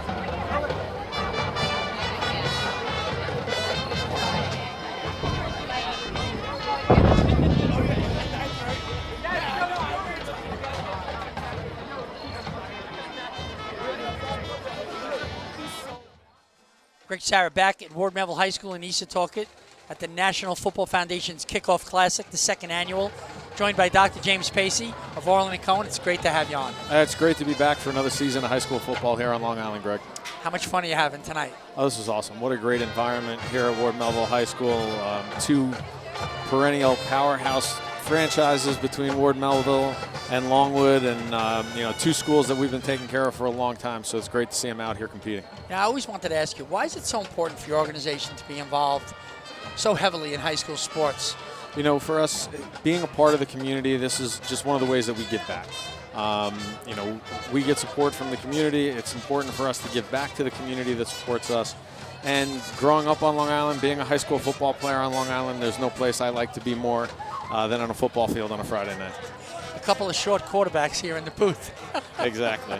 But we could always talk about your brother being a stud, right? Yeah, he was, a Hanson Award winner and played at Indiana and played up into the NFL for a little bit with the Jets and the Redskins, so he had some career. That'd be John Pacey, who was outstanding in every regard and just a great human being. I always wanted to ask you this too. you provide athletes with opportunities when they're injured, when they need to be stretched out, just everything from recovery to surgery. Yeah, our goal is to keep these kids on the field. We want to see them healthy. We want to see them out here. We don't want to see them in our operating rooms. So, we're in the community. We're doing education for injury prevention. We offer our Sunday recovery clinics to keep them healthy throughout the season and keep them on the field. And it's our pleasure to offer those free services to the student athletes to keep them healthy and keep them going. When you look at the environment, like you said, and the fans, this is the first game of the year. This isn't the playoffs, but it feels like the playoffs. Oh, it certainly does. And to see Friday Night Lights here on Long Island, when we were growing up, there were no lights, right? And every year it seems like this grows more and more, and we're just becoming a part of the rest of the football country, like everything else. When I trained down in Alabama, this was every Friday night, 20,000 people in the stands for Friday Night Lights, and it's great to see it growing more and more here on Long Island. And part of the element, we got the opportunity to see the two-time state champion Ward Melville cheerleaders. Now their band is fantastic, and it's about everybody. It's not just about the football team. I always said that I think football galvanizes a community. This is a perfect example of it. And not just Ward Melville here. Longwood travels well. 100%. I mean, they have packed all the stands and rimmed the entire field over there. It's impressive. Yeah, and Ward Melville shows out. I mean, as you said, the band is here in support. I'm sure a good portion of the fans that are here in the stands are the band parents, and the cheerleaders doing such a great job and going out and competing in their own right, and the football team's putting up a hell of a show here tonight. So the Suffolk County chapter of the National Football Foundation has teamed with Orland & Cohen to put on this great event, and it's happened 2 years now, and both years has been highly successful. Are there other events that Orland & Cohen is planning to do moving forward? Are they getting more involved in things of this nature? So we've been doing everything we can to be involved, from Section 11 and Section 8, helping with them and advertising, but in addition, supporting the different events. We show up and provide medical care at all of the championship events, and everywhere that we can to help out. And Varsity Media has been a great supporter of that. And the National Football Foundation, what Len Genova and his team do for Suffolk County football and Suffolk County athletics is just phenomenal.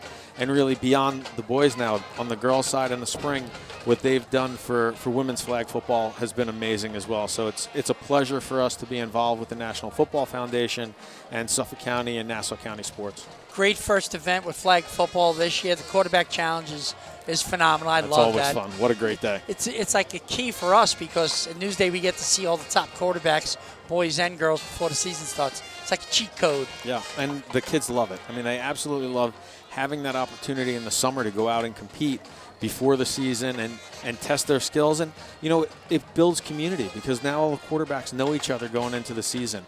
You look across the field, it's one of your buddies on the other side that you're competing against. And I think it's really great for the football community in general. Yeah, I loved it. Before the game today, both coaches stood at midfield, had a nice talk. They were both smiling, both excited for the football season. I mean, it's great. We're back. We're back. And here we go to a great 2025. And we're going to blink, and it's going to be Thanksgiving. So keep here we everybody go. healthy. That's the goal. Let's keep them out there. Get them back on the field. All right, Doc, thanks. Craig, here's to a great season. All right, Dr. James Pacey of Orland & Cohen, Greg Sauer of Newsday Sports. We'll be back in Ward Melville for the second half. How does it feel to finally be here on opening night, and what's going through your mind as you get ready to take the field against the tough Ward Melville team? It feels great. I've been training all off season for this moment. Just all the behind the scenes, all the work. I'm ready just to showcase my talents to the whole island, whoever's going to pop out for that game. It's an exciting game. We're a great team. We're tough, but we're ready to play physical football, little mental mistakes, and I'm just excited, and I'm just counting the days until, that Friday opening night. I guess we'll know. I mean, I'm going to be in there with a mindset that I want to beat them and just play and give them my all. So I'm excited. From a preparation standpoint, what has the team worked on most this off season to be ready for the game? We worked on, just eliminating all the mistakes, just the little things, getting it down correctly. Just focus on team chemistry is very important. We've got a lot of younger guys. We lost a lot of seniors last year, but it's just a reload, it's not a rebuild. And just really our work ethic, just going into practice every day, every night. On just practicing with the energy that we have to the team, Oh, yeah. Gotcha. Now, in terms of leadership, who's really stepped up this offseason, other than yourself, obviously, to showcase their leadership skills, and what does that mean to the team? I would have to say my linebacker, Greg Hardy. I feel like he's really stepped up and really shows out every single time we're at practice, for the youngins. He's really the voice of the team. Him and Michael Duarte, they're really the voice of our team, and it's helped the team, to become young men, become disciplined, and it's just having that voice, having someone older to look up to. It's really great. So he's made a significant impact in his team. Last question. What do you personally want to contribute to help your team get off to a strong start this year, especially on Friday night? Playing at my full 110%. I mean, just going to come in with the same mindset as I did last year, just play, give it my all, stay humble, of course, with God first, and just lead my team into a championship. I want to win a championship game, and I'm not going to, slack off or just not play at my fullest potential, because I know the tough potential I have. So I'll just give it my all every single game, and I'm just really excited to play with this team, because it's more than a team, it's a family. And yeah. Gotcha. All right, well, good luck, Kate. Thank you. Jump shot, leave your knee shot? We've got specialists for that. Face down after that face off? We've got specialists for that.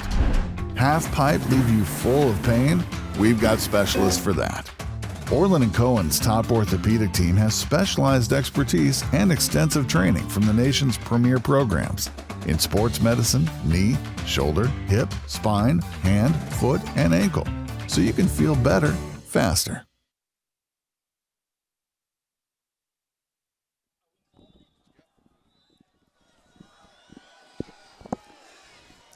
Greg Sarrett, Jared Veluzzi back for the second half kickoff. Ward Melville kicking left to right to Longwood. The ball bounces around at the 10-yard line, picked up and returned down the middle of the field. And it looks like number 38 on that, Jared, on the return. We'll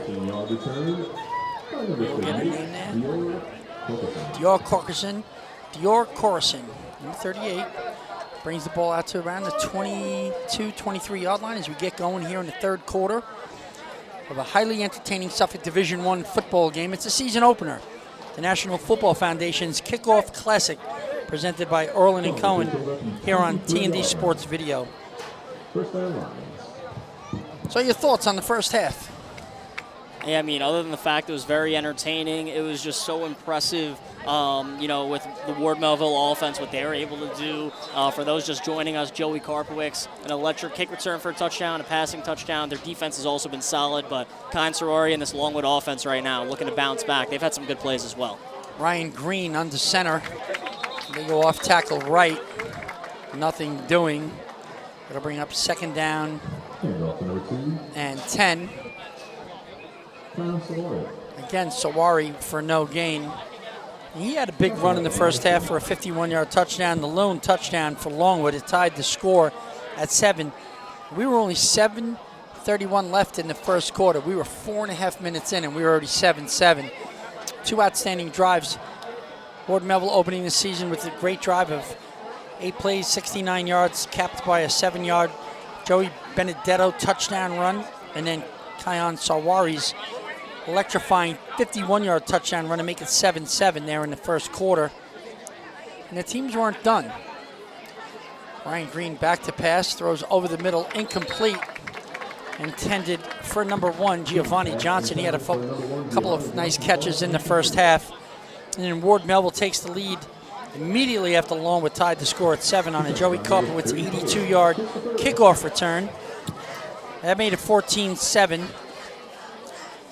And then a big interception kind of turned the game Ward Melville's way. And it was your guy, Jesse Spronk, jumped the out route, made the pick with 1:15 left in the first quarter, 48 seconds, at the 48-yard line. And they capitalized. Hudson Philbrick lofting a long touchdown pass to a diving Joey Karpowicz. Nice throw, middle of the field, caught by Giovanni Johnson, and that'll be a first down, Longwood. And that's an enormous play right there, Greg. By Ryan Green, and You said it best. You said, Ryan Green's only a sophomore. Tonight's a big test for him. Other than the one interception, I thought he's thrown the ball really well. Yeah, and he has, especially for a sophomore in this environment, playing with a lot of poise, has made some nice throws. We have a penalty. It's first down and 10. Longwood at their own 40-yard line. It'll be illegal procedure. They'll move them back 5 yards. First and 15. We didn't see a lot of penalties in the first half. We had a couple penalties declined, but pretty clean game considering the first game of the year. Usually when you come out that first game or two, it can be sloppy. We haven't seen anything like that. It's been pretty crisp football, well played on both sides. Without a doubt, and honestly, a lot of credit definitely has to go to the coaching staffs. They always have, their teams ready, and if you're looking at this blindly, it doesn't feel like week 1 football. No, they're prepared. They knew this would be a big game. The number 2 seed Ward Melville hosting the number 3 seed Longwood, and that's a give up the middle. And Sawari gets back to 5 on the penalty and another 2. Kyan Sawari for a 7-yard gain to bring up second down and 8 at the 42-yard line of Longwood. It's more of the same. They're trying to establish that dominance up front on the line. Ward Melville's been very tough in between the tackles. I'm impressed. Yeah, that's a strength for Longwood every year. It really is, and for Ward Melville to open up against a physical team like this, they're showing how fearless they are, and despite losing some seniors last year, some really tough linemen coming back. Ryan Green under center, he gives to Kyan Sawari again. He may have got a yard. Very tough running in that interior of that Longwood defense. It just seems like those linebackers are filling really quickly, and it's not just Liam Cronin out there. They got a couple other guys that are just plugging, Nick Levine, and a couple other guys that are plugging those holes. Yeah, Greg, you mentioned Nick Levine. He actually had a big sack in the first half. Levine has been impressive. He also gets it done on the offensive line, too. A couple of players like that getting it, done on both sides of the football, really providing a nice spark. Christopher Retzlaff, a couple big tackles in the first half. The outside linebacker just doing a nice job trying to negate that Longwood speed. As Green is back to pass, he throws it out in the flat, and a big hit on an incomplete pass on Sawari. And they're all pumped up. They're getting a little bit too excited, but nice play. Good read by number 50, Austin Sicoli. Green throws it out in the flat, a little high, and then the big hit right there. Incomplete pass, and Sicoli getting his opportunity to stand out, highlight, and the big play. Good read. You know they've studied film. They know the plays. He came up hard. Sometimes that creates that incomplete pass. You feel the guy coming. And that's kind of what they did in the first half. They tried to get their backs out in space with those swing passes. As we punt, almost blocked. The ball's going to hit and take a nice Longwood roll of about 10 yards. And it's down somewhere around the 25, 26-yard line where Ward Melville will take over. So nice punt by Cameron Clemens. And we'll see what Ward Melville has here for their first possession in the second half. Greg Sauer of Newsday Sports, Jared Veluzzi of Newsday Sports coming at you from Ward Melville High School here in East Setauket. The National Football Foundation's second annual Kickoff Classic presented by Orland and Cohen. Ward Melville takes over at first and 10 at their own 26-yard line. Hudson Philbrick back in shotgun formation, flanked by Joey Benedetto. Benedetto with a big touchdown in the first half. Hudson Philbrick with a touchdown run and a touchdown pass. Back to pass. Throw in the flat. Philbrick to Benedetto. And he stiff arms his way down the sideline. And he could be gone. There goes Joey Benedetto. That's going to be a touchdown. 74 yards to the house. Touchdown, Ward Melville. An outstanding run, Jared. He broke 3 tackles. Great stiff arm. Just a player. And again, this is what we talked about. You have so many playmakers on the Patriots, And here's another one, Joey Benedetto taking a swing pass and turning it into a 74-yard touchdown. Just look at the swing. Short pass on the money, and now look at the stiff arm. Get off me. Like a Derrick Henry stiff arm, right? Yep. Breaks a tackle there, cuts inside 2 would-be tacklers, gets away there, and now it's a foot race. And you know what? I give Longwood defense a lot of credit. They pursued him all the way down to the goal line, almost made the tackle before he got in the end zone. Just outstanding. I love the hustle. Yeah, I mean, there really isn't much you could do about it. Benedetto making an unbelievable play, and he showed the breakaway speed. We talked a ton about Joey Karpowicz with his highlight reel plays. How about it from big number 22, Joey Benedetto, and up 35-7, Ward Melville here. 8:10 to go in the third. Getting a lot of congratulations on that sideline. And again, the kick was good, 35-7. We'll be back in East Setauket at Ward Melville High School in just a moment. Jump shot, leave your knee shot? We've got specialists for that. Face down after that face off? We've got specialists for that. Half pipe, leave you full of pain? We've got specialists for that. Orland & Cohen's top orthopedic team has specialized expertise and extensive training from the nation's premier programs in sports medicine, knee, shoulder, hip, spine, hand, foot, and ankle, so you can feel better, faster.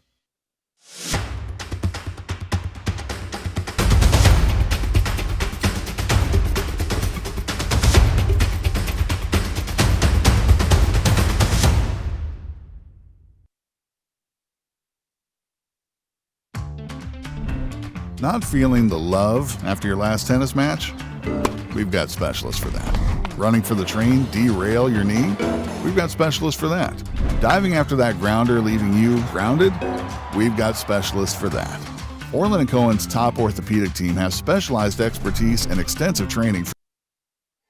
Ethan Jargo to kick off. Ward Melville leads 35-7. Ball taken at the 15-yard line. Taken out in the middle of the field, number 7. Mark Davis, Longwood will take over at their own 30-yard line, 1st and 10. We've seen big plays. I mean, we've seen them from different guys. And Kiyan Sawari's big touchdown run for Longwood. But that's all they've been able to do against this swarming Ward Melville defense. They haven't really been able to put together that next long drive. And Ward Melville's offense is just electric, exactly what we thought. They're going to be tough to deal with for everybody in this division. Yeah, Greg, I mean, the speed that they have all over the field, it's just such a tough matchup. And talk about the speed, they also brought the physicality. You know, they're winning up front on both sides of the football, and, you know, that's a huge reason why they're up 35-7. Ryan Green at quarterback. Inside handoff goes for about 2 yards. Mark Davis looked like he was in on the carry. 2nd down and 8.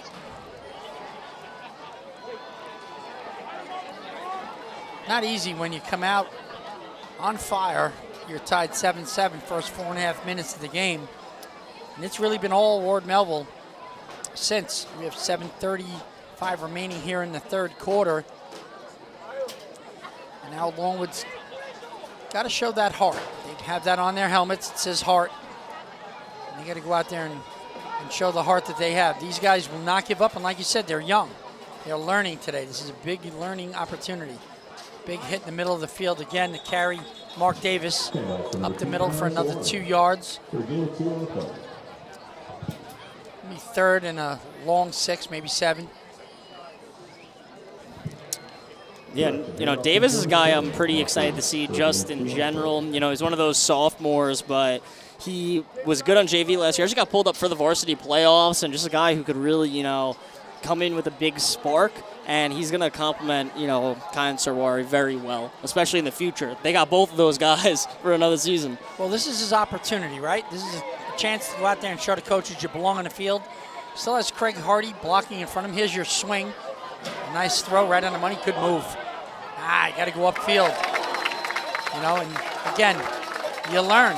They'll see that on film, and they'll tell them, just use that speed. Get to the outside. Get to the edge. And take it down the sideline. As soon as you try to cut back in the middle, the pursuit of the Ward Melville defense was outstanding. So that'll force another punt, 4th down and 8. And the Ward Melville defense is just having its way right now. Back to receive is Joey Karpowitz. He's already returned to kickoff 82 yards for a touchdown. And back to kick, Cameron Clemens. Clemens with the kick, a little bit off the side of the foot, but he's going to get that roll. And it'll be down at the 44-yard line where Ward Melville will take over. 1st and 10, Patriots at their own 44-yard line. Ward Melville leads 35-7, 5:41 remaining here in the third quarter of the National Football Foundation Kickoff Classic, presented by Orland and Cohen. And what a crowd, what a night for football.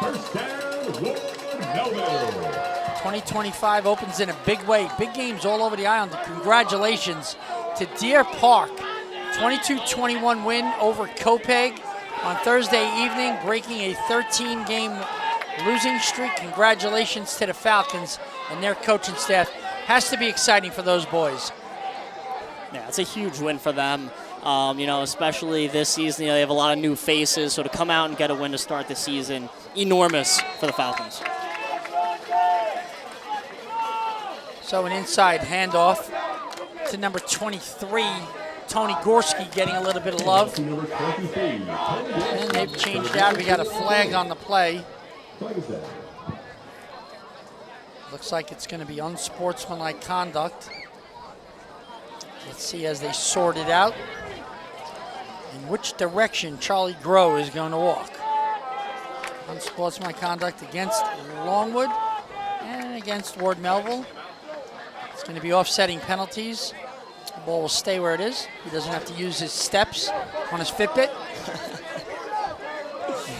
It'll be good. I wonder if you put a Fitbit on an official that moves and hustles up and down the field, what their steps look like after a high school football game. You know what? That's something we should check out. It really is. I mean, it's gotta be really up there. I bet you a soccer one is pretty Yes. good too, right? Yes, definitely. They run up and down the field all game. They get definitely more. I think that's a project we should do. Ward Melville has it 2nd down and 7 from their own 47. Inside give, nice move by Gorski. He'll get it out to the Longwood 47-yard line. It'll be 3rd down and 2. And a quarterback. It looks like DePaul. I will ask. Yeah, LJ DePaul. Is it LJ DePaul? LJ DePaul getting some action in the first game of the year. Yeah, he was on JV last year. I talked with Coach Boltrick a little bit about him. He was pretty excited, and of course, very good experience here going against Longwood, and a comfortable lead to work with. LJ in shotgun. 3rd down and 2. And he'll give it up the middle and a big play. It looks like number 58 from Longwood with the big tackle behind the line of scrimmage, Tyler Lorenzen. You've heard his name a few times tonight. It'll be 4th down and Ward Melville will punt. Yeah, Lorenzen's a great player, team captain for Longwood, a guy who just does all the little things right. He's going to be very key for the Lions all throughout the season, and you could see there, very good tackler, makes a nice play, and Ward Melville on to punt. 4th down and 2 from the 47. I'm going to say 4th down and 3. It's a little longer than it was. He lost a yard on the last run. So Ward Melville into punt. But it is not Ethan Jargo.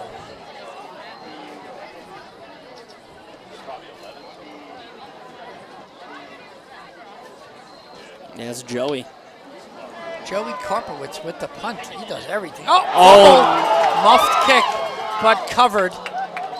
Nicely covered by Mark Davis of Longwood, where they'll take over at their own 11-yard line. Big save by Mark Davis, way to be on the ball. Yeah, good job just jumping on top of it, not trying to do too much. And how about the punt from Karpowicz, man? Absolutely blasting that one. Now he touched the ball, so now this guy's tough play. That was Caden Reed. They were right on top of him. Good hang time on the kick. Davis covers it up so there's no turnover. And they'll take over 1st and 10 from their own 11-yard line. 3:19 left here in Suffolk Division I season opener for Ward Melville and Longwood. Longwood the number 3 seed, Ward Melville the number 2 seed preseason. Coming into this game with high expectations. A very young Longwood team starting 7 sophomores. Ryan Green at quarterback. On the toss right. Coming at you, Kyan Sawari. And he'll pick up 3 or 4 yards. They'll bring up second down and long. You see the toss right here. See some of the linemen getting out in space, making some nice blocks. Nice job right there by Matt Greeny. And Sawari gets himself some yardage. And listen, they got to pound it out from here. Maybe they can go on a long drive, get some confidence, move the ball down the field.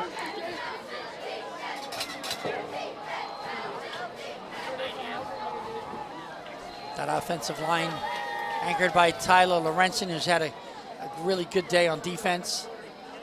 And inside give, and we have a penalty. We have a lot of action going on. Looks like there was a fumble, and Craig Hardy picked it up. Went around the end.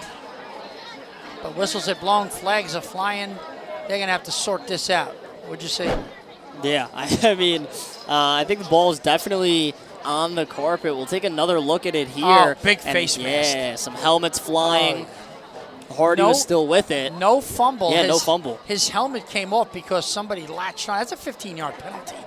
And they caught it because the flag came flying. You could see somebody's left hand latch onto the front of the face mask and pull him down. Yep, there it is. This is going to be a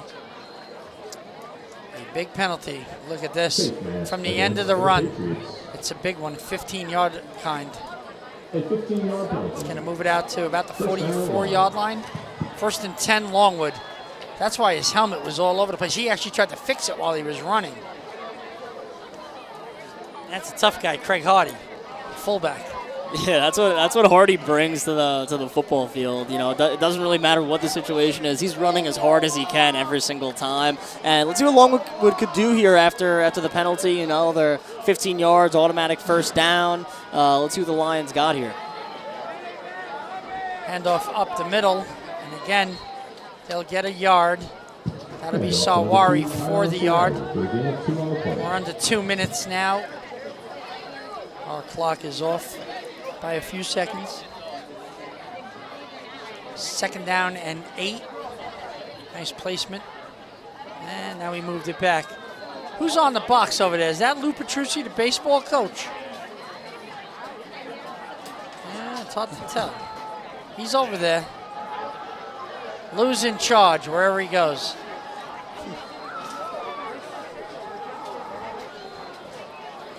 Second down and 8. Toss going left. Sawari trying to get the edge, get outside, nothing happening. Great job on the edge. Joey Benedetto stringing it out, and then a big hit as they swarm to the sideline. Ward Melville's done a really good job preventing any long runs on the perimeter. I know the coaching staff was concerned about that because of the speed of Longwood. But they have nothing on this Ward Melville secondary. The linebackers get across the field, sideline to sideline as fast as anyone. Yeah, they cover field tremendously, and kind of like what you were saying, these linebackers, true sideline to sideline guys, and they've really been producing against such a physical Longwood team. 3rd down and 9, 40 seconds remaining here in the 3rd quarter. Ryan Green in shotgun, back to pass, throws out to the flat, incomplete. Great defense. Ball intended, and we have a hobbled Ward Melville player. Hope he's okay. Number 2, Jesse Spronk, outstanding play and coverage on Travis Gibbs. And that'll bring up a punt. Longwood trots out Cameron Clemens to punt for the 5th time in the game. 4th down and 9 from their 45-yard line. The incomplete pass stops the clock at 34 seconds. Ward Melville leads 35-7, having dominated between the 2nd and 3rd quarters. Some big plays from Joey Karpowitz and Joey Benedetto. Really nice punt. Karpowitz fields at his 22 and comes down the home sideline and is forced out of bounds by number 19. Keyshawn Prophet. Yeah, Greg, you could hear the excitement of the crowd when Joey Garbwicks has the football. He showed the breakaway speed in the first half. He's continuing to do that here in half number 2. And him in this secondary, you mentioned it on that last drive, some of the most impressive stuff in this game has come from them. Being able to stop the run. And when Longwood has passed the ball, they completed some nice passes in the first half, but they really adjusted and they're able to make some nice plays in pass coverage. This Melville secondary has really looked good. L.J. DePaul still in at quarterback. He'll take them through and into the fourth quarter. They adjusted the clock to 24 seconds remaining here in the third quarter. We're at Ward Melville High School in East Setauket for the National Football Foundation's Kickoff Classic, presented by Arlen & Cohen, and it's been a good one. Ward Melville has shown us all of that three-headed monster, Hudson Philbrick at quarterback, Joey Benedetto at running back, and Joey Karpowitz at wide receiver, all on display tonight in the season opener. And Longwood's shown us a lot of good things. Kion Sawari running the ball well, big touchdown in the first quarter. Ryan Green, the sophomore quarterback, he looks sharp, just not being able to finish drives, but that'll come. He looks like an outstanding talent. And that'll do it here at the end of the third quarter with Ward Melville leading 35-7. I'm Greg Sarah from Newsday Sports along with Jared Veluzzi. We'll be right back. All right, Hudson, let's talk a little bit about, Friday night's finally here, long off season, all those practices, all that training. What's going through your mind as you get ready to take the field on Friday? Basically, I'm just pumped up and ready to go. I mean, we've been working hard for this since last season ended. Not one day off since then, and I feel like it's just finally time to prove that we're going to be back at it again. From a team perspective, what has the thing in terms of your overall preparation that you would say as a group you focused on most? I feel like we just focused more on team chem. We had a lot of guys come back. I feel like we just need to iron out the details and really just focusing more on just trust within each other. I know some of your teammates referenced you as a leader. Other than yourself and the position you play, who else would you say have stepped up during the offseason and really demonstrated leadership roles? I feel like our center, Quinn Kurtz, has stepped up the most. He went from more of a less talkative kid last year when it came to public speaking to more vocal now, being a leader. I feel like he's going to be the one that's going to lead us in to battle and get it done.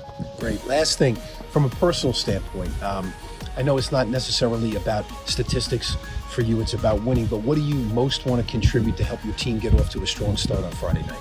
I just want to do what Coach Poltrek tells me to do. I want to be assignment sound.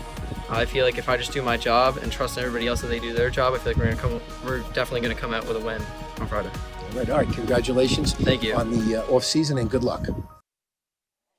Second down, 9 at the 41-yard line. First play of the fourth quarter. We're back here in East Setauket at Ward Melville High School. Greg Sarah, Newsday Sports, and Jared Veluzzi of Newsday Sports. Ward Melville clearing the bench, bringing everybody in for a little bit of opportunity. Love when the scout team gets in, right, Jared? Gives them opportunities. Yeah, it's amazing, especially on, Friday nights in front of this kind of crowd. Gives them, an unbelievable experience. And especially when they make big plays, the sideline gets extremely pumped. And it's a lot of fun. It also shows the coaches, hey, I can ball out too, and really get to, deserve some more playing time. Tony Gorski on that last run for 3 yards. It'll be 3rd and 5. They just trotted another guy out in the field, looked like Chris Retzloff. And let's see if L.J. DePaul throws the football here. What do you think? 3rd and 5. I think he should. Yeah, I want to see it. Incomplete. Bring down 4th and 5. Ward Melville will be in a punting situation. Joey Kopowitz back to punt. Yeah, a good one before. He kicked a knuckleball. That was muffed. Yeah, he did. And he really is, a do-it-all guy. I feel like we've been saying it, a good amount of times on this broadcast, but just keeps on doing something new. Yep. And he's making some plays, and excited to see what this Longwood offense has coming out here in this fourth quarter. Especially seeing some of these younger guys, man. A lot of these players don't have a ton of varsity experience, and we're going to learn about them. Oh, almost blocked by 6. Nick McDowell. He was right on Karpowitz. Ball fielded at the 15-yard line. and taken down by a host of tacklers was Michael Laney. Look at this. Look how close he gets to this. Just gets it through his right hand. I thought he was going to block it. Outstanding effort by McDowell. Yeah, he did a good job also avoiding the punter right after. Could have been a Longwood penalty right there, but McDowell's a guy I like a lot because he rotates in at linebacker, makes some plays there, but Coach Kluber's not afraid to put him in nose tackle even though he's not the biggest guy. He does a little bit of everything on defense. They like to blitz him, and McDowell, definitely a fun player to watch. A lot of tough, hard-hitting linebackers like Longwood usually has. 10:59 remaining here in the fourth quarter. Longwood will take it 1st and 10 from its own 19-yard line. The Lions trail 35-7, trying to right the ship here and finish on a high note against this high-powered Ward Melville offense. Pitch going right. No, actually pitch going left to Elson Nieto Mora. Looks like they've put in a couple of guys get some run here from the scout teams. Craig Hardy taking a break on the sideline, fullback. Ryan Green getting the call from the sideline. 2nd down and 6 from the 25. Clock ticking 10:23. And these are the hard parts of the game. Jared, this is where you get opportunities. But it's an opportunity for players who want more playing time to show what they can do. And I know you agree with that. And this Ward Melville defense is just relentless. Again, an inside give and a run. And it looked like it was number 6, Nick McDowell again. Tackle was Adam Coulaton. Defensive tackle, 6'3", 285. And, they play for that, man. You play to get your name announced, make the tackle in front of the big crowd, make a big run, contribute to the win.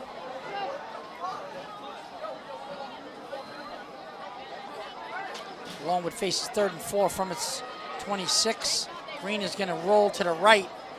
And he's telling his receivers, go downfield. Nice throw, but incomplete.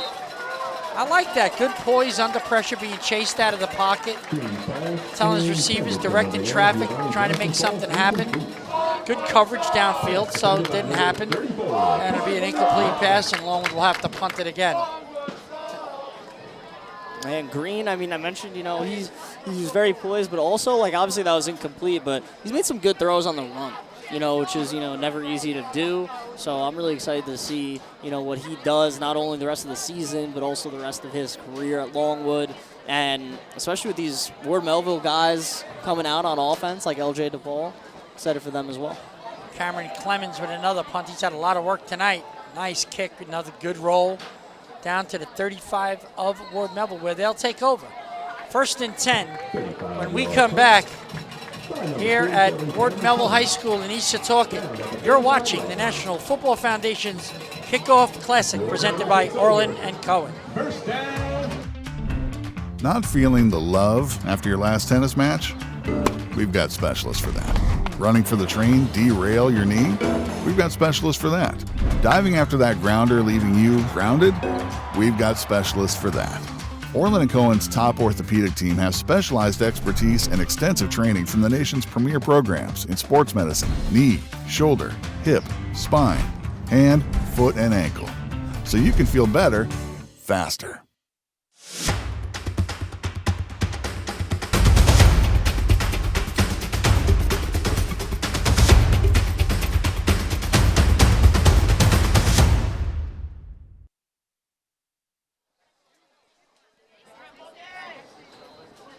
Ward Melville 1st and 10 at their own 35.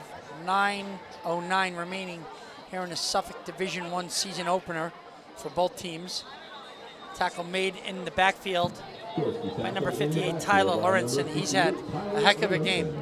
His coaches are going to like his film. Jared, I know that you were high on him before the game. We have a holding call against Ward Melville that'll be declined. It'll be 2nd down. Oh, they're going to take it. Wow.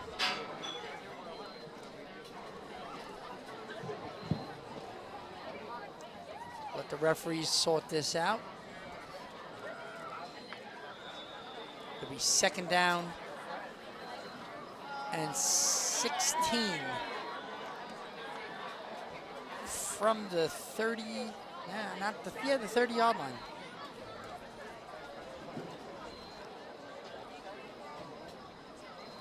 Little rollout and a big tackle again in the backfield. Who else? It's that guy. Yeah, that's that guy. Tyler Lorenzen. Oh, man. He's all over the field. What a game. I love it. You know, he's playing to the final whistle. He's giving him everything he's got. There's no quitting that dog. I love that. You know, it's like these are the toughest quarters to play. When you know your team is going to lose, you got beat up a little bit, but that's a lot of heart, and that's what they call a heart of a lion. And that's a guy having a heck of a game. And now it's 3rd down and a bunch, 3rd and 17 from the Ward Melville 22-yard line.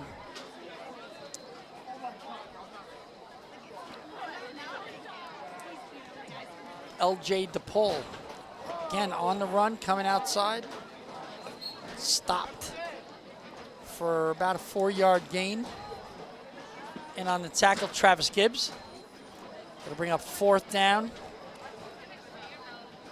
and 18. Karpowitz back to punt. I think 3rd one of the half for Karpowicz here. We can see some fireworks here. Back to return the kick, Caden Reed, number 3, number 9, Michael Laney. 2 great athletes. Here we go, let's see the kick. Booming kick, a lot of height. Go out of bounds. Smart. So not only is Joey Karpowitz an outstanding athlete, he's also super intelligent. He did not punt to those 2 guys, which was, and come up with some other plays that they liked. And there's a lot to like. It's just that Ward Melville right now, they're playing as if they're in the midway part of the season, not mid-season opener. They look like they got it all going on. Offense, defense, special teams. It's like we said years ago, it's a juggernaut, not a juggernaut. Yeah, it's the level of execution that we're seeing right now from the Patriots. And honestly, I knew they had it in them, but definitely exceeded my expectations a little bit for a Week 1 game against a power like Longwood. And they've really showed the athleticism they have. Inside handoff, good move. Down the middle of the field, good run. Outstanding run for a 1st down. That would be number 33, Julian Jackson. Only a sophomore, another big guy. He takes it out to the 49-yard line. 1st down, good moves. Nice little stiff arm. It looked like a sophomore. I love it. He switched the ball from the right hand to the left hand to protect it. From the left hand to the right hand. Am I dyslexic? I knew what I wanted to say, and I said it backwards. Hey, Julian Jackson, though, he's also a really good linebacker, too, for Longwood. And, yeah, good job switching the ball there, even though it confused us for a little bit. But now another carry for him. Yeah, good move inside, a little hop. He's bouncing it outside. There goes Julian Jackson. Down the sideline, breaking another tackle, and is finally corralled and knocked out of bounds. Inside the 20-yard line, 35 yards. Inside the 15-yard line, he takes it down to around the 14 of Ward Melville, does Julian Jackson. That's a run, huh? Yeah, defenders were bouncing off of him. Jackson, also some good vision he showed there on that run. Some exciting plays from him, and just a sophomore. This is why I said earlier, listen, Longwood, they got a lot of young guys. I'm pumped to see what they could do here in this 4th quarter. Julian Jackson definitely impressing. A 5'11", 184-pound sophomore, Julian Jackson. He's deep man in the eye. They go inside give. Pick up around 3 yards. We'll see who that was on the carry. Longwood trying to pound it down the field. 2nd down and 7.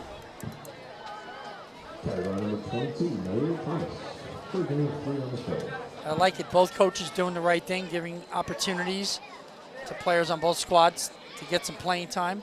And that's valuable because you never know when somebody's going to go down with an injury, and you need someone to come in and take that spot and produce. Yeah, and you're playing a Suffolk County Division I schedule where, it's very physical each week, and both of these teams have aspirations to be playing late in November. You don't know exactly who you're going to have active any given week, especially late in the playoffs. Good that these kids getting that experience, also getting that film, and it's really great. Jackson takes it down to the 11-yard line. It'll bring up a 3rd and 3 from the Ward Melville 11. Clock ticking. 5:12 remaining here in the fourth quarter. Suffolk Division I season opener here in East Setauket at Ward Melville High School. A brilliant night. Great crowd. And all of those weapons on that Ward Melville offense were on display. Handoff to Julian Jackson. Flags are down. He's tackled right around the first down marker. We'll see what the flags were. We have illegal procedure on Longwood. They'll move him back 5 yards. It'll be 3rd down and 8.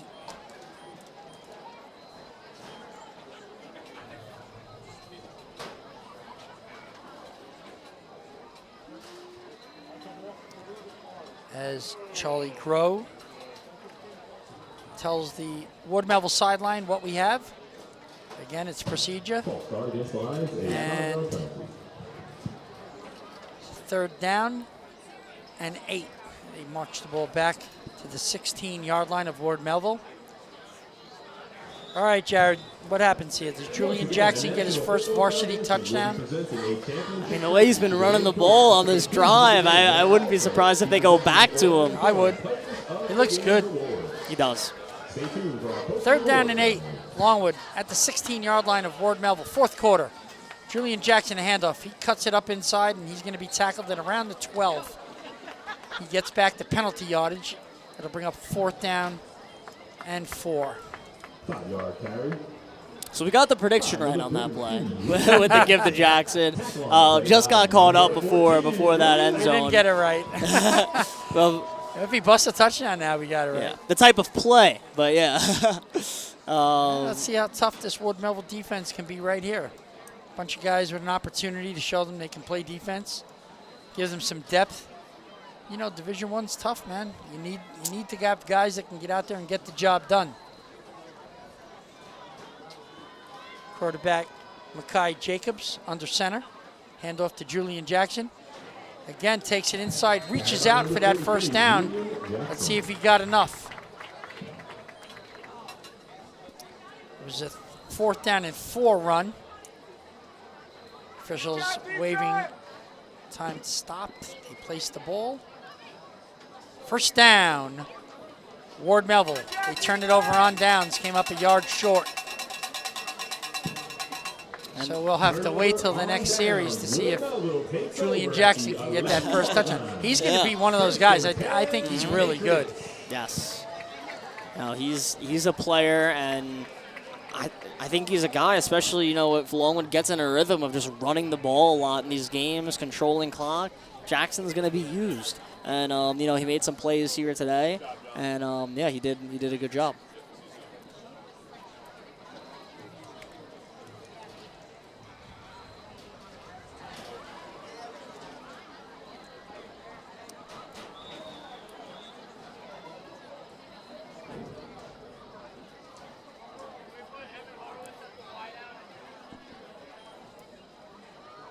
Inside handoff.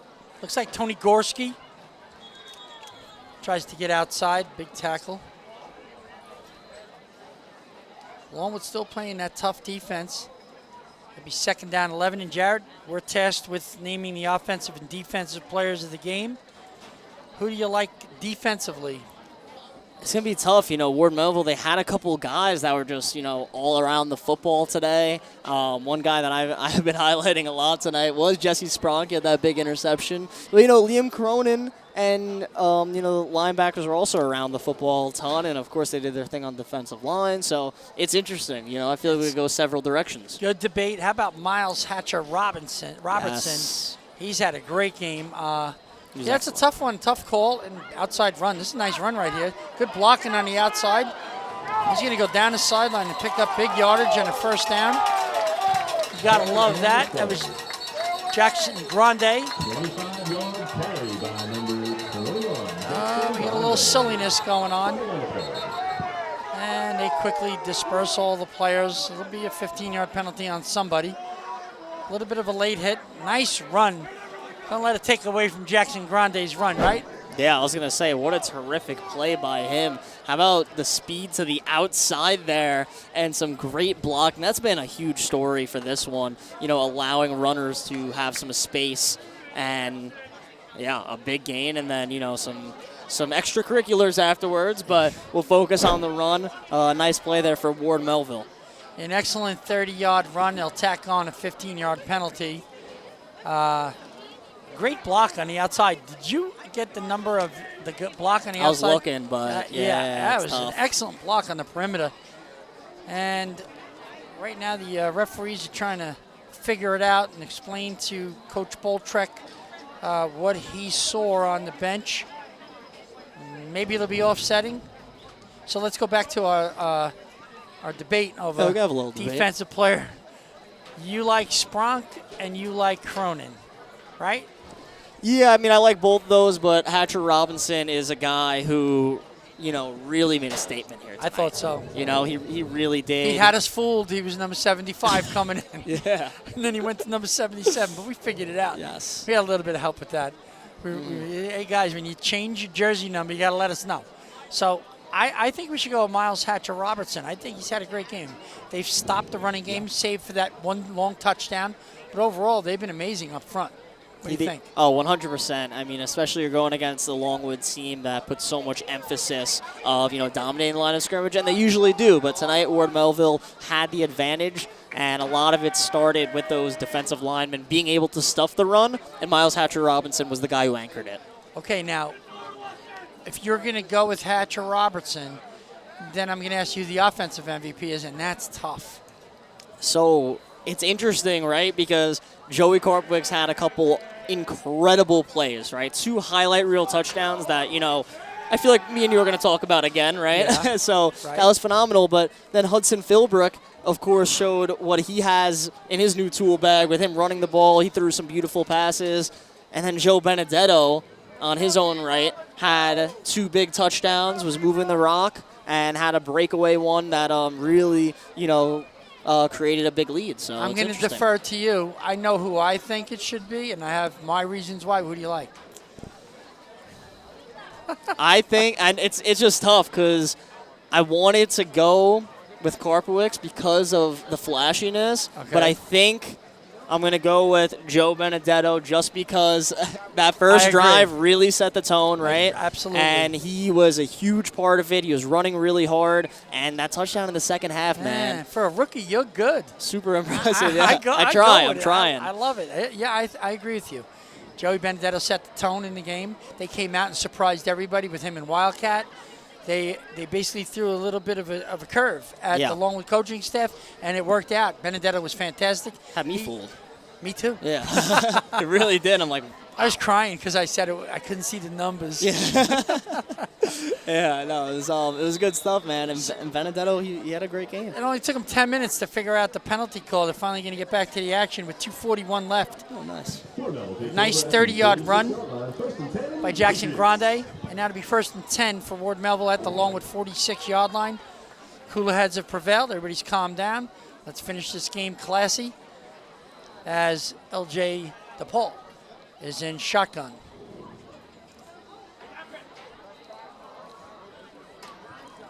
First and 10, inside handoff to Tony Gorski. He's going to get about 2 yards. Bring up a 2nd down and 8. He's getting a lot of run. He's like 8 carries already, and that one he busted down the sideline is going to be a highlight reel for him. Yeah, he's become the workhorse here in this 4th quarter for Ward Melville, and he's done a good job. I mean, you just mentioned it, big 30-yard carry for him. Yeah, he's running downhill, a lot of toughness in his game, and that's the one thing I've noticed with Ward Melville throughout the years. Their culture has obviously been getting stronger, but these kids have become just really tough football players that, really, really want it, and it was very evident here tonight. A lot of crossover from the lacrosse program to the football program, and that's really spurred them on to be in the higher echelon of Suffolk Division I. They're in that echelon because they have athletes everywhere.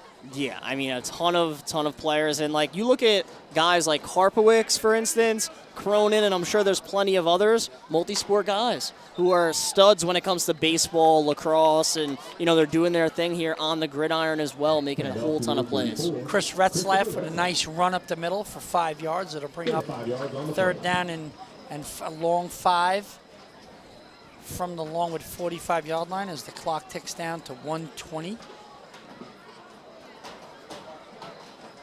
First down here would seal the Ward Melville win here on opening night in East Setauket. The second annual National Football Foundation Kickoff Classic presented by Orland and Cohen. We are lucky to be on T&D Sports Video, you and I. Yes, absolutely. A lot of fun tonight. Oh, we have a penalty. I'm guessing they took a little bit too much time. Delay a game. Yeah. So they're moving back 5. Third and 10 with 57 seconds remaining. So there we go. We're going to go with Miles Hatcher-Robinson for our defensive MVP. He was outstanding tonight on a Ward Melville defense that refused to allow Longwood to run the ball up the middle. Yeah. And outstanding job. Just a great game plan. Joey Benedetto showing why Ward Melville is going to be tough to deal with this year from everybody in the division. And that'll be an inside give. Gorski gets outside. Is that Gorski? No, it wasn't Gorski. Gorski's helping him up. A run of about 9 yards and almost the first down. Come on, you got the good eyes. Who is that? Well, I thought it was...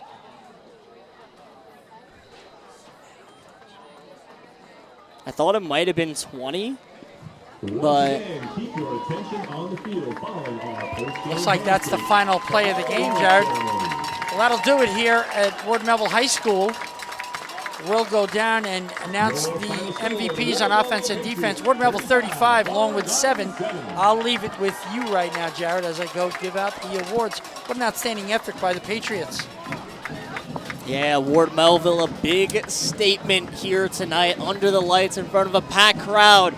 The community came out to support the Patriots, and Ward Melville able to do their thing. 35-7 the final. Stand-up performers for Melville. Joe Benedetto, absolutely tremendous. We decided to go with him for the offensive player of the game. He really set the tone on that opening drive. Also the big breakaway score in the second half to really put the icing on the cake. But quarterback Hudson Philbrick and wide receiver Joey Karpowicz connected on a highlight reel play in that second quarter. And the Ward Melville defense really dominant after, Liam Cronin, these linebackers, Jesse Sprunk in the secondary. Ward Melville all over the field. But for Longwood, the positives, a lot of their young players tonight, some of them definitely showed some sparks. I'm very excited to see how Julian Jackson does, Mark Davis, Ryan Green, all down the line. And, of course, their senior leaders still making some big plays. Craig Hardy, Caden Reed, Tyler Lorenzen, a lot of guys who are experienced and able to make a ton of plays. But we got Greg Sarah announcing the NFF Offensive Player of the Game and Defensive Player of the Game once we come back.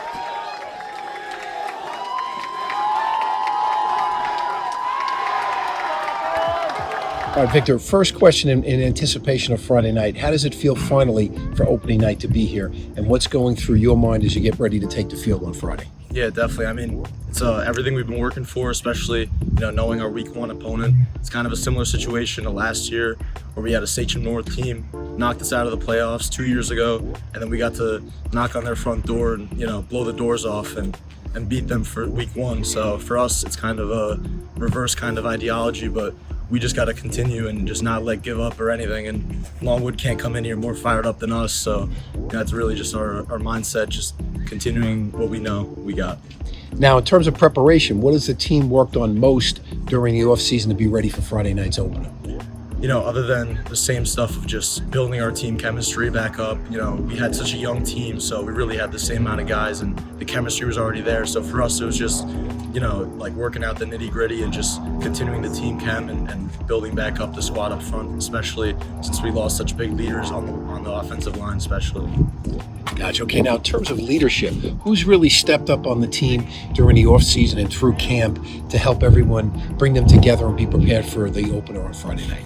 I would say definitely our quarterback, Hudson Philbrick, is a big staple to the reason why we can bring our linemen and our skill players together, just allowing the whole team to be one as a family. We have different speakers for different different groups, and it just helps, making the whole team one, having different leaders from different positions. Great. Now, last question. You personally, what do you want to contribute on Friday night to help your team start the season off strong? Other than just playing my best game of football every game that I get out there, I have to be the best player that I am that week and just continuing to getting better every week. I would say a personal goal, having multiple tackles for loss, just like I did last season versus Longwood. It's a big game for us up front, and especially for a guy like in my position, we're not used to seeing double teams every play, so it's something that we work really hard for in practice to get ready for. Gotcha. Okay, great. Good luck and see you on Friday. Thank you. Greg Sarah, Ward Melville High School in East Setauket, with Miles Hatcher Robertson, the defensive MVP of the National Football Foundation Kickoff Classic. Congratulations. You were fantastic tonight. So was your football team. You guys were prepared. Ray Nelson has something for you. Absolutely. Congratulations. Thank you very much, sir. That's just what a fantastic game. Talk about all over that ball. Just incredible to watch. Thank you. Congratulations. Appreciate you. Thank you so much. It's a plaque for you. Thank you. And a T-shirt goes with it. Let's go, boys. Congratulations, man. Sir, baby. Miles Hatcher Robertson, Ward Melville defense. And now for our offensive most valuable player. Joining us now, our offensive MVP is Joey Benedetto. Congratulations. Thank you, sir. Offensive MVP, Joey Benedetto. Benedetto threw a curveball today at the Longwood varsity football team, starting at quarterback, running the ball down the field. You had some tremendous runs. Tell me about that offensive line. I mean, they played great. I'm nothing about them. I give all the credit to them. They should be getting this, not me. Tremendous job. Ray Nelson of Orland and Cohen will present you with the offensive most valuable player. Very noble, giving your O-line the credit, but you were all over the field. You did one heck of a job. Fantastic. There's a shirt for you. Joey Benedetto, the offensive most valuable player of the National Football Foundation Kickoff Classic. We're going to throw it back up to Jared Veluzzi. And what a game it was. Ward Melville takes down Longwood 35-7. Thank you, everyone, for tuning into the broadcast. This was the NFF Kickoff presented to you by Orland and Cohen here on the TND Sports Network. Make sure you tune in to the next broadcast. Everybody, thank you once again, and have a great night.